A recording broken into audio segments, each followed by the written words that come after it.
ಈ ಒಳ್ಳೆಯ ಸಮಯಕ್ಕಾಗಿ ನಿಮಗೆ ಸ್ತೋತ್ರಪ್ಪ. ನಿಮ್ಮ ಕೃಪೆಯುಳ್ಳ ಕರದ ಕೆಳಗೆ ತಗ್ಗಿಸಿಕೊಳ್ಳುತ್ತೇವೆ.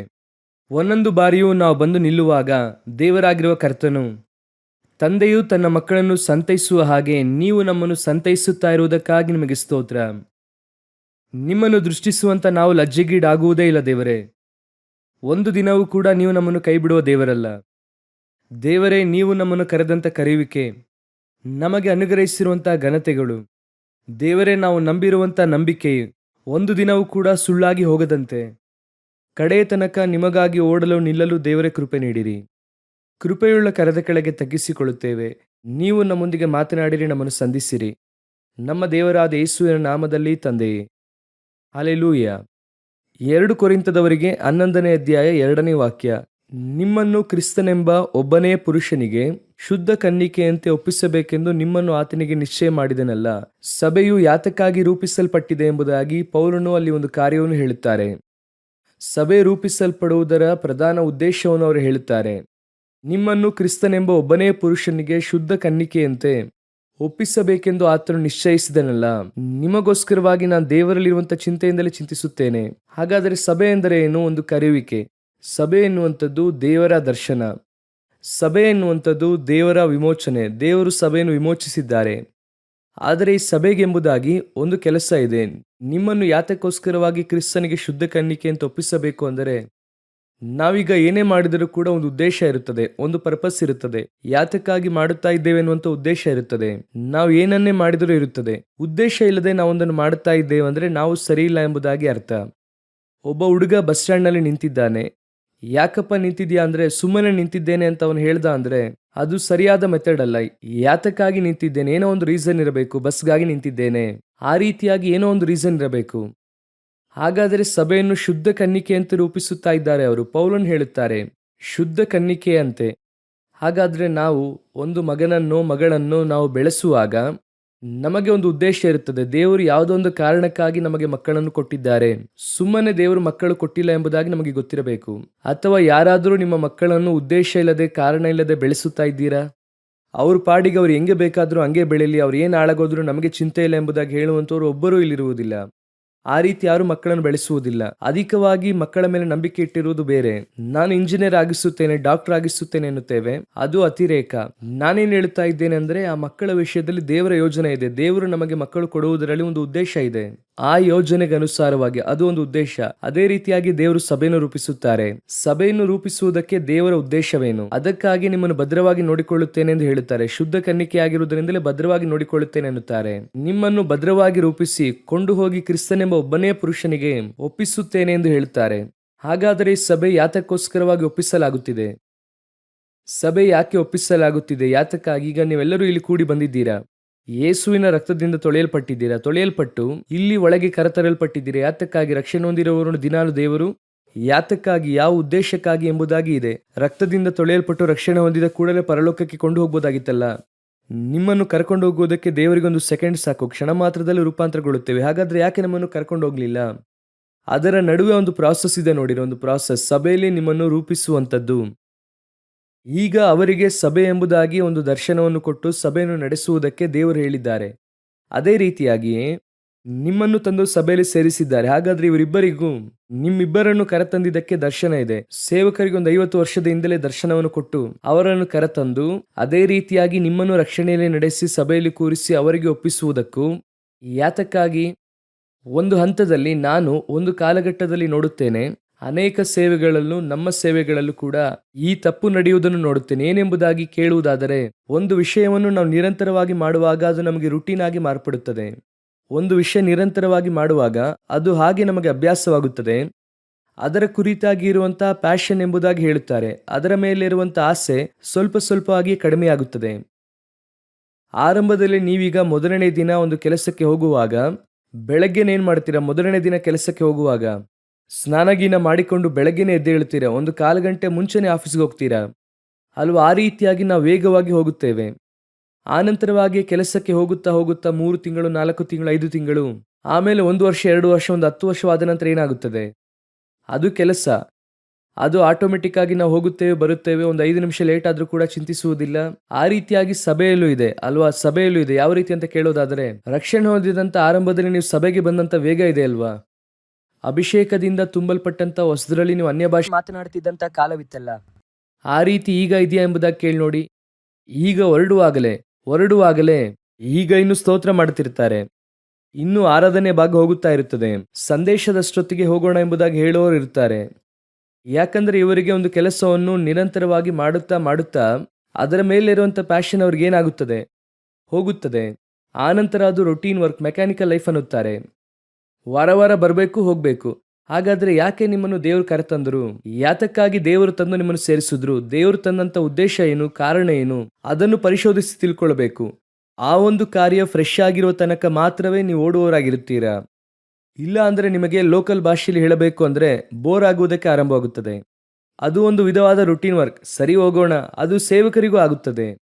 ಅವರ ದರ್ಶನದ ಮೇಲೆ ಅವರಿಗೆ ಪ್ಯಾಷನ್ ಹೋಯಿತು ಅಂದರೆ, ಅಥವಾ ಅವರ ದರ್ಶನದ ಮೇಲೆ ಇರುವಂತ ಒಂದು ಆಸೆ ಅವರಿಂದ ಹೋಯಿತು ಅಂದರೆ, ಆನಂತರ ಅವರಿಂದ ಸೇವೆ ಇಂಟ್ರೆಸ್ಟ್ ಇಂದ ಮಾಡೋಕ್ಕಾಗಲ್ಲ, ಕರ್ತವ್ಯಕ್ಕಾಗಿ ಮಾಡುತ್ತಾರೆ.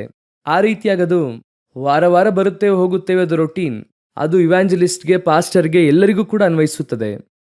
ಏನು ಕಾರಣ ಎಂದು ಕೇಳುವುದಾದರೆ, ಆ ದರ್ಶನದ ಮೇಲಿರುವಂತ ಆಸೆ ಕಡಿಮೆಯಾಗುವುದು. ಅದು ಕಡಿಮೆ ಆಗಬಾರದಂದ್ರೆ ನನ್ನ ಉದ್ದೇಶ ಬದಲಾಗಬಾರದು. ಯಾತಕ್ಕಾಗಿ ನಾನು ಹಿಡಿಯಲ್ಪಟ್ಟೆ, ಅದನ್ನೇ ಪೌಲನು ಹೇಳುತ್ತಾರೆ, ನಾನು ಕಡೆಯ ತನಕ ಅದನ್ನು ಬಿಗಿಯಾಗಿ ಹಿಡಿದುಕೊಳ್ಳಲು ನಾನು ಹೊಂದಿದ್ದಾಯಿತು ಎಂಬುದಾಗಿ ನೆನೆಸುತ್ತಿಲ್ಲ. ಓಡುತ್ತೇನೆ, ಇನ್ನೂ ಓಡುತ್ತೇನೆ. ಪೌಲನ ಹಾಗೆ ನಮ್ಮಿಂದ ಸೇವೆ ಮಾಡೋಕ್ಕಾಗಲ್ಲ.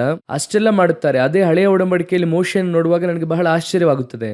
ಅವರು ಮುಳ್ಳಿನ ಪೊದೆಯಲ್ಲಿ ದೇವರನ್ನು ನೋಡುತ್ತಾರೆ. ಫಸ್ಟೇ ದೇವರ ಮಹಿಮೆ ನೋಡುತ್ತಾರೆ. ಆ ಮಹಿಮೆಯನ್ನು ನಾವು ಜೀವಿತಾದ್ಯಂತ ನೋಡುವುದಿಲ್ಲ. ಈಗ ಪರಿಶುದ್ಧಾತ್ಮನನ್ನು ಹೊಂದಿದ ನಂತರವಾಗಿ ಕೂಡ ನಮ್ಮಿಂದ ಮೋಶೆ ಆ ರೀತಿಯಾಗಿ ಮುಳ್ಳಿನ ಪೊದೆಯಲ್ಲಿ ಮುಖಾಮುಖಿಯಾಗಿ ನೋಡುತ್ತಾರೆ. ಆ ರೀತಿಯಾದ ಮಹಿಮೆ ನಾವು ನೋಡಿಲ್ಲ. ಆದರೆ ಮೋಶೆ ಅದರೊಂದಿಗೆ ತೃಪ್ತಿ ಆಗುವುದಿಲ್ಲ. ಅದನ್ನು ನೋಡಿದ ಕೂಡಲೇ ಅವ್ರು ಏನಾಗಲಿಲ್ಲ, ತೃಪ್ತಿ ಆಗಲಿಲ್ಲ. ವಾಕ್ಯ ಹೇಳುತ್ತದೆ, ಮೋಶೆ ಹತ್ತಿರ ಬರುವುದನ್ನು ದೇವರು ಕಂಡು. ಹಾಗಂದ್ರೆ ಏನು ಅರ್ಥ ಅಂದ್ರೆ, ಇನ್ನೂ ಸ್ವಲ್ಪ ಹತ್ತಿರ ಹೋಗೋಣ, ಇನ್ನೂ ಏನಿದೆ ಅಂತ ನೋಡೋಣ. ನೆಕ್ಸ್ಟ್ ದೇವರು ಹೇಳುತ್ತಾರೆ ಮೋಶೆಗೆ, ಬೆಟ್ಟದ ಮೇಲೆ ಬಾ ಅಂತ ಹೇಳುತ್ತಾರೆ. ನಾನು ನನ್ನ ಮಹಿಮೆಯನ್ನು ನಿನಗೆ ತೋರಿಸುತ್ತೇನೆ, ಜನರು ನಿನ್ನನ್ನು ನೋಡಿ ಭಯಪಡಬೇಕು. ನಾನು ಧರ್ಮಶಾಸ್ತ್ರವನ್ನು ಕೊಡುತ್ತೇನೆ, ನಿನಗೆ ಒಂದು ಗೌರವವನ್ನು ಉಂಟು ಮಾಡುತ್ತೇನೆ ಬಾ ಎಂಬುದಾಗಿ ಹೇಳಿ ಬೆಟ್ಟಕ್ಕೆ ಕರೆಯುತ್ತಾರೆ. ಬೆಟ್ಟವೇ ಬೆಂಕಿಮಯವಾಗಿದೆ, ಹೊಗೆಯಿಂದ ತುಂಬಿದೆ, ಜನರೆಲ್ಲ ಭಯಪಡುತ್ತಿದ್ದಾರೆ. ಮೋಶೆ ಮೇಘದ ಮೇಲೆ ಹೋದನು, ಆದರೆ ತೃಪ್ತಿ ಹೊಂದುದ್ರಾ ಅಂತ ಕೇಳೋದಾದ್ರೆ ಇಲ್ಲ. ಮತ್ತೆ 33ನೇ ಅಧ್ಯಾಯದಲ್ಲಿ ಅವರು ದೇವರನ್ನು ನೋಡಿ ಏನನ್ನು ಕೇಳುತ್ತಾರೆ ಅಂದ್ರೆ, ನಾನು ನಿಮ್ಮ ಮಹಿಮೆಯನ್ನು ನೋಡಬೇಕು. ಹಾಗಂದ್ರೆ ಏನರ್ಥ, ಅವರಿಗೆ ಸ್ಯಾಟಿಸ್ಫ್ಯಾಕ್ಷನ್ನೇ ಬರಲಿಲ್ಲ. ನಾನು ಇನ್ನೂ ಹೋಗುತ್ತಲೇ ಇರಬೇಕು. ಅದನ್ನೇ ದೇವರು ಹೇಳುತ್ತಾರೆ, ಮಹಿಮೆಯ ಮೇಲೆ ಮಹಿಮೆ ಹೊಂದಿ. ನಮಗೆ ಆ ವಿಷಯದಲ್ಲಿ ತೃಪ್ತಿ ಬರಲೇಬಾರದು. ಆತ್ಮಿಕ ಜೀವಿತದಲ್ಲಿ ಬರಬಾರದು, ಸೇವೆಯಲ್ಲೂ ಬರಬಾರದು. ಆ ತೃಪ್ತಿ ನಮಗೆ ಬಂತು ಅಂದರೆ ನೀವು ವರ್ಕರ್ ಆಗಿ ಮಾರ್ಪಡುತ್ತೀರಾ, ಒಂದು ವಿಧವಾದ ಕೆಲಸಗಾರನು. ಹಾಗೆಯೇ ಯಜಮಾನನು ಬರುವಂತ ದಿನ ತಡವಾಗುತ್ತದೆ ಎಂಬುದಾಗಿ ಅವನೇನ್ ಮಾಡಿದಂತೆ, ಉಣ್ಣುತ್ತಾ ಕುಡಿಯುತ್ತಾ ಅದ್ರ ಪಾಡಿಗೆ ಅದು ಕೆಲಸ ನಡೀತಿದೆ. ಕೆಲವರನ್ನು ನೋಡುವುದಾದ್ರೆ ಬೆಳಗ್ಗೆನೆ ಮೋಟರ್ ಸ್ವಿಚ್ ಆಫ್ ಮಾಡಿ ಮಲ್ಕೊಂತಾರೆ. ಅವನಿಗೆ ಗೊತ್ತು 1 ಗಂಟೆ ಅಷ್ಟರಲ್ಲಿ ನೀರು ಫಿಲ್ ಆಗುತ್ತೆ ಅಂತ. ಕರೆಕ್ಟಾಗಿ 1 ಗಂಟೆ ಆದ ನಂತರ ಆಫ್ ಮಾಡ್ತಾನೆ, ಮತ್ತೆ ಮಲ್ಕೊಂತಾನೆ. ಕೆಲಸ ಕರೆಕ್ಟಾಗಿ ನಡೀತಿದೆ, ಆದ್ರೆ ನಂಬಿಗಸ್ತನಾಗಿ ಮಾಡುತ್ತಾ ಇದ್ದಾನೆ ಅಂದ್ರೆ ಇಲ್ಲ. ಅವನು ಆರಂಭದಲ್ಲಿ ಮಾಡಿದಂತ ಆ ಒಂದು ಪ್ಯಾಷನ್ ಅವನು ಕಳ್ಕೊಂಡ. ಕಾರಣ ಏನು? ಆ ಕೆಲಸದ ಮೇಲೆ ಇರುವಂತಹ ದರ್ಶನ. ಯಾತಕ್ಕಾಗಿ? ಅದು ಮುಗಿಯುವ ತನಕ ನಾನು ಏನ್ ಮಾಡ್ತಿರ್ಬೇಕು. ಸಮೀಪದಲ್ಲಿ ಒಂದು ವಿಡಿಯೋನು ಕಳಿಸಿದ್ರು. ಒಬ್ಬರು ಮ್ಯಾರಥಾನ್ ರೇಸಲ್ಲಿ ಓಡುತ್ತಾರೆ. ಓಡುವಾಗ ಒಬ್ಬರು 30 ಮೀಟರ್ ಮಾತ್ರ ಇದೆ ಗುರಿ ತಲುಪುವುದಕ್ಕೆ. ಅಷ್ಟರೊಳಗೆ ಅವ್ರು ಏನ್ ಮಾಡುತ್ತಾರೆ ಅಂದ್ರೆ, ಕೈ ಮೇಲೆತ್ತಿ ಜಾಲಿಯಾಗಿ ಕುಣಿದಾಡುತ್ತಾ ನಾನೇ ಜಯಿಸುತ್ತೇನೆ ಎಂಬುದಾಗಿ ಅಂದ್ಕೊಂಡ್ರು. ನೋಡೋದಾದ್ರೆ ಹಿಂದೆ ಓಡುತ್ತಾ ಬರುತ್ತಿದ್ದವನು ಆ 30 ಮೀಟರಲ್ಲೇ ಅವನನ್ನು ಕ್ರಾಸ್ ಮಾಡಿ ಹೋಗಿ ಜಯಿಸಿದ. ಆಗ ಅವ್ರು ಹೇಳುತ್ತಾರೆ, ಕಡೆಯ ತನಕ ನೀವೇನ್ ಮಾಡಬೇಕು, ಸಿನ್ಸಿಯಾರಿಟಿಯಿಂದ ನೀವು ಓಡಬೇಕು. ಸ್ವಲ್ಪ ನೀವು ಅಲಕ್ಷ್ಯ ಮಾಡದಿರಂದ್ರೆ, ಅಥವಾ ಸ್ವಲ್ಪ ಮುಗಿಯಿತು ಅಷ್ಟೇ ನಾವೇನೆ ಅಂತ ನೆನೆಸುವಾಗ ಇನ್ನೊಬ್ಬ ನಿಮ್ಮ ಮುಂದೆ ಹೋಗುತ್ತಾನೆ. ಆ ವಿಡಿಯೋದಲ್ಲಿ ನೋಡಬಹುದು. ಅವರು ಮುಂದೆ ಓಡಿ ಬರುತ್ತಾ ಇದ್ದಂತವರು ಲಾಸ್ಟ್ 30 ಮೀಟರ್ ಇನ್ನು ಸ್ವಲ್ಪ ದೂರ ಮಾತ್ರ ಇದೆ. ಅವ್ರು ಜಾಲಿಯಾಗಿರುವಾಗ ದಿಢೀರ್ ಎಂಬುದಾಗಿ ಹಿಂದೆಯಿಂದ ಒಬ್ಬ ಬರುತ್ತಾರೆ. ಅಷ್ಟೇ ಇವರು ಜಯ ಅಂದುಕೊಂಡಿದ್ದೆಲ್ಲ ಏನಾಯ್ತು, ಹಾಗೆ ಸೋತು ಹೋದ್ರು. ಯಾಕೆ ಹೇಳುತ್ತೇನೆ, ಆ ಗೆರೆಯನ್ನು ತಲುಪುವ ತನಕ, ಆ ಓಟ ಮುಗಿಸುವ ತನಕ ನಿಮ್ಮ ಓಟ ಹೇಗಿರಬೇಕೆಂದು ಕೇಳುವುದಾದರೆ, ಆರಂಭದಲ್ಲಿ ಒಂದು ಸಿನ್ಸಿಯಾರಿಟಿಯಿಂದ ಆರಂಭಿಸುದ್ವಿ ಅಲ್ವಾ, ಅದೇ ಸಿನ್ಸಿಯಾರಿಟಿಯಿಂದ ಓಡಬೇಕು. ಅದೇ ಒಂದು ಆಸೆಯಿಂದ, ಅದೇ ದರ್ಶನದಿಂದ. ಹಾಗಾದ್ರೆ ಆ ದರ್ಶನ ಏನು ಎಂಬುದಾಗಿ ಗೊತ್ತಿದ್ದರೆ ಮಾತ್ರವೇ ನಮ್ಮಿಂದ ಓಡೋಕ್ ಸಾಧ್ಯ. ಆ ದರ್ಶನವನ್ನು ದೃಢವಾಗಿ ಇಟ್ಕೊಳ್ಬೇಕು. ಅದು ನಮ್ಮ ಮೇಲೆ ಇರುವಂತಹ ಒಂದು ಕರ್ತವ್ಯವಾಗಿದೆ. ಅದರಲ್ಲಿ ಓಡಬೇಕು. ಆದರೆ ಇಂದು ಸಭೆಯು ಒಂದು ಹಂತದಲ್ಲಿ ಈ ಸ್ಥಳವನ್ನು ಬಿಟ್ಟು ಹೋಗಿದೆ. ಬರುತ್ತೇವೆ, ಹೋಗುತ್ತೇವೆ, ಕೂತ್ಕೊಳ್ತೇವೆ. ಕೆಲವರೆಲ್ಲ ಸಭೆಯಲ್ಲಿ ಅವರು ಫಿಸಿಕಲಿ ಪ್ರೆಸೆಂಟು, ಆದರೆ ಸ್ಪಿರಿಚುವಲಿ ಮೆಂಟಲಿ ಆಬ್ಸೆಂಟು. ಸಭೆಯೊಳಗೆ ಇರುತ್ತಾರೆ, ಫಿಸಿಕಲ್ ಪ್ರೆಸೆಂಟ್, ಆದರೆ ಪಾಸ್ಟ್ ಹತ್ರ ಒಳ್ಳೆಯವರಂತ ಅನಿಸ್ಕೊಳ್ತಾರೆ, ರೆಗ್ಯುಲರ್ ಕಮ್ಮಿಂಗ್, ಕರೆಕ್ಟಾಗಿ ಹೋಗುತ್ತಾರೆ. ಆದರೆ ಹಿಂತಿರುಗಿ ಹೋಗುವಾಗ ಏನು ಮೆಸೇಜ್ ಅಂತ ಕೇಳಿ, ಪಾಸ್ಟ್ ಸೂಪರಾಗಿ ಮಾತಾಡಿದ್ರು, ಅದೆಲ್ಲ ಏನು ಮೆಸೇಜ್ ಕೊಟ್ಟರು, ಇಲ್ಲ ಇಲ್ಲ ಚೆನ್ನಾಗಿ ಮಾತಾಡಿದ್ರು. ಅವನು ಎಲ್ಲ ಚೆನ್ನಾಗಿತ್ತು ಅನ್ನುತ್ತಾನೆ, ಅವನಿಗೆ ಕಡೆಯ ತನಕ ಅದೇನಂತಾನೆ ಗೊತ್ತಿರೋದಿಲ್ಲ. ಕಾರಣ ಏನಂದ್ರೆ ಇಲ್ಲೇ ಕೂತಿರುತ್ತಾರೆ, ಆದರೆ ಯೋಚನೆ ಮಾಡುತ್ತಿರುತ್ತಾರೆ, ನಾಳೆ ಏನು ಮಾಡೋದು, ಮಕ್ಕಳಿಗೆ ಫೀಸ್ ಕಟ್ಟಬೇಕು, ಕೆಲಸಕ್ಕೆ ಹೋಗಬೇಕು, ಸಂಬಳ ಯಾವಾಗ ಬರುತ್ತೆ ಅಂತ ಯೋಚನೆ ಮಾಡ್ತಿರ್ತಾರೆ. ಅವನ ಮೈಂಡ್ ಫುಲ್ಲು ಕೂಡ ಬೇರೆ ಇನ್ನೊಂದು ಕಡೆ ಇದೆ. ಅದಕ್ಕೆ ಏನು ಕಾರಣ ಎಂದು ಕೇಳುವುದಾದ್ರೆ ಒಂದು ನಿರ್ಲಕ್ಷ್ಯತನ. ಯಾಕಂದ್ರೆ ಇಲ್ಲಿ ಮಾತನಾಡಲ್ಪಡುತ್ತಿರುವುದು ನನಗೋಸ್ಕರವಾಗಿರುವಂಥ ಮಾತುಗಳು, ನನ್ನ ಆತ್ಮಿಕ ಜೀವಿತದ ಅವಶ್ಯ. ಅದುವೇ ನಂತರ ಬರುವಂತಹ ನನ್ನ ಸಮಸ್ಯೆಗಳಿಗೋ ಆಶೀರ್ವಾದಗಳಿಗೋ ದೇವರು ಸೊಲ್ಯೂಷನ್ ಅನ್ನು ಕೊಡುತ್ತಾ ಇದ್ದಾರೆ. ಕೆಲವರು ಡಾಕ್ಟರ್ ಬಳಿಗೆ ಹೋಗುವಾಗ ಡಾಕ್ಟರ್ ಹೇಳುತ್ತಾರೆ, ಇದು ಊಟಕ್ಕಿಂತ ಮುಂಚೆ ತಗೊಳ್ಳಿ, ಇದು ಊಟ ಆದ ನಂತರ ತಗೊಳ್ಳಿ, ಮಾತ್ರೆ ಹಾಗೆ ತಗೋಬೇಕಂತ ಹೇಳ್ತಾರೆ. ನಾವು ಅದನ್ನು ಸರಿಯಾಗಿ ಗಮನಿಸುವುದಿಲ್ಲ ಎಂಬುದಾಗಿನೇ ಪ್ರಿಸ್ಕ್ರಿಪ್ಷನ್ ಅಲ್ಲಿ ಬರ್ಕೊಡ್ತಾರೆ ಅಲ್ವಾ, ಬರೆಯುತ್ತಾರೆ ಅಲ್ವಾ. ಕೆಲವು ಡಾಕ್ಟರ್ ಎಲ್ಲ ಇನ್ನೂ ಏನು ಮಾಡುತ್ತಾರೆ, BF ಎಂಬುದಾಗಿ ಬರೆಯುತ್ತಾರೆ, ಬಿಫೋರ್ ಫುಡ್ ಅಂತ, AF ಆಫ್ಟರ್ ಫುಡ್, ಇಷ್ಟೆಲ್ಲ ಬರೆಸಿಕೊಂಡು ಬಂದ ನಂತರವಾಗಿ ಫೋನ್ ಮಾಡುತ್ತಾನೆ ಡಾಕ್ಟರ್. ಈ ಹಸಿರು ಕಲರ್ ಮಾತ್ರ ಇದೆಯಲ್ಲ ಅದು ಯಾತಕ್ಕಾಗಿ ಅಂತಾನೆ. ಆ ಡಾಕ್ಟರ್ಗೆ ಹೇಗಿರುತ್ತದೆ ಅಂತ ನೋಡಿ. ನಿನಗಿಷ್ಟೆಲ್ಲ ಹೇಳಿಕೊಟ್ಟು ಬರೆದು ಕೊಟ್ಟೆ, ಕಡೆಯದಾಗಿ ಡಾಕ್ಟರ್ ಹೇಳುತ್ತಾರೆ, ಆ ಕವರನ್ನು ಅರಿಯಿರಿ, ಹಿಂದೆನೆ ಬರೆದಿರುತ್ತದೆ ನೋಡಿ, ಎಲ್ಲ ಸ್ಪಷ್ಟವಾಗಿ ಬರೆದಿರುತ್ತದೆ. ಅಷ್ಟೆಲ್ಲ ಸ್ಪಷ್ಟವಾಗಿ ಬರೆದು ಯಾಕೆ ಅವರು ಇಷ್ಟರ ಮಟ್ಟಿಗೆ ಮಾಡುತ್ತಾರೆ ಅಂದರೆ, ಡಾಕ್ಟರ್ ಹೇಳುವಾಗ ಗಮನಿಸದೇ ಇರುವಂಥವ್ರು ಇರಲ್ಲ. ಅಂತಹ ವ್ಯಕ್ತಿಗಳೇ ತಾನೇ ಚರ್ಚಲು ಕೂತಿದ್ದಾರೆ. 5 ನಿಮಿಷ ಡಾಕ್ಟರ್ ಹೇಳುವುದನ್ನು ಕೇಳದೇ ಇರುವಂಥ ಒಬ್ಬ ವಿಶ್ವಾಸಿ ಹೇಗೆ ಸಭೆಯಲ್ಲಿ ಕೂತ್ಕೊಂಡು 1 ಗಂಟೆ ಸಂದೇಶ ಕೇಳುತ್ತದೆ, ಹೇಗೆ ಹತ್ತುತ್ತದೆ, ತಲೆಗತ್ತಲ್ಲ.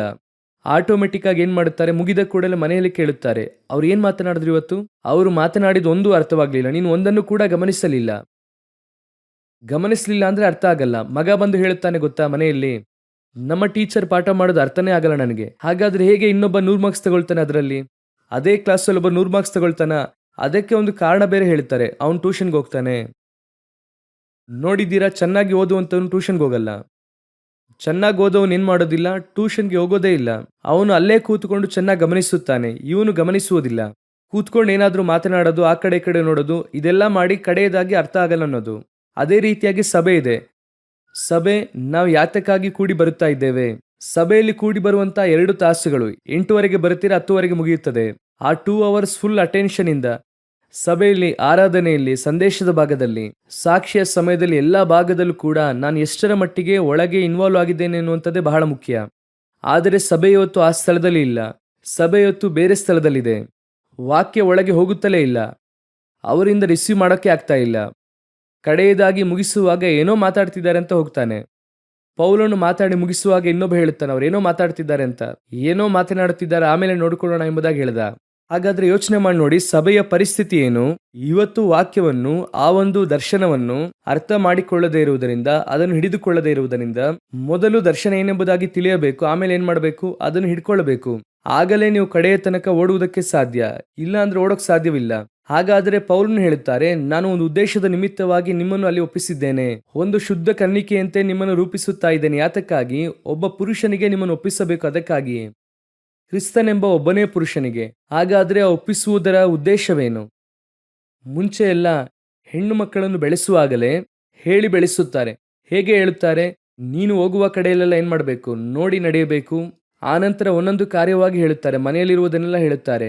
ಗಂಡ್ಮಕ್ಳಿಗೆ ಏನ್ ಮಾಡುತ್ತಾರೆ, ಸಂಪಾದನೆ ಮಾಡೋದು ಹೇಗೆ, ಅದನ್ನು ಕೂಡಿಸಿಡುವುದು ಹೇಗೆ, ಅದನ್ನು ಖರ್ಚು ಮಾಡುವುದು ಹೇಗೆ, ಅದನ್ನು ಹೇಳಿಕೊಡುತ್ತಾರೆ. ಆದರೆ ಈಗ ಮನೆಗೆ ಅದನ್ನು ಹೇಳಿಕೊಡುವುದೇ ಇಲ್ಲ. ಯೋಚನೆ ಮಾಡಿ ನೋಡಿ, ನಾನು ಒಂದು ಉದ್ದೇಶವಿಲ್ಲದೇನೆ ಆ ಮನೆಗೆ ಬರುತ್ತೇನೆ. ಒಬ್ಬ ಗಂಡು ಒಂದು ಉದ್ದೇಶವಿಲ್ಲದೆ ಮದುವೆ ಆಗುತ್ತಾ ಇದ್ದಾನೆ. ಯಾಕೋ ಮದುವೆ ಆದೆ, ನಮ್ಮ ಅಪ್ಪ ಅಮ್ಮ ಹೇಳಿದ್ರು ಅದಕ್ಕೆ ಮದುವೆ ಆದೆ. ಅವನಿಗೆ ಉದ್ದೇಶ ಇಲ್ಲ, ನನಗೆ ಒಂದು ಕುಟುಂಬ ಇದೆ, ಕರ್ತನು ನನ್ನ ಮೇಲೆ ಒಂದು ಯೋಜನೆ ಇಟ್ಟಿದ್ದಾರೆ, ಆ ಯೋಜನೆಯೊಳಗೆ ಈ ಒಂದು ಮದುವೆ ಕಾರ್ಯವೂ ಕೂಡ ಇದೆ. ಹಾಗೆ ಗೊತ್ತಿದ್ರೆ ತಾನೇ ಅದರ ಕುರಿತಾಗಿ ಅವನಿಗೆ ಇಂಪಾರ್ಟೆನ್ಸ್ ಗೊತ್ತಿರುತ್ತದೆ. ಅವನು ಆಗ ಕರೆಕ್ಟಾಗಿ ಹ್ಯಾಂಡಲ್ ಮಾಡುತ್ತಾನೆ. ಅವನ ಕೈಲಿರುವಂಥ ವಸ್ತು ಎಷ್ಟು ಮುಖ್ಯ ಅಂತ ಗೊತ್ತಿದ್ರೆ ತಾನೇ ಅದನ್ನು ಕರೆಕ್ಟಾಗಿ ಹ್ಯಾಂಡಲ್ ಮಾಡಕ್ಕೆ ಸಾಧ್ಯ.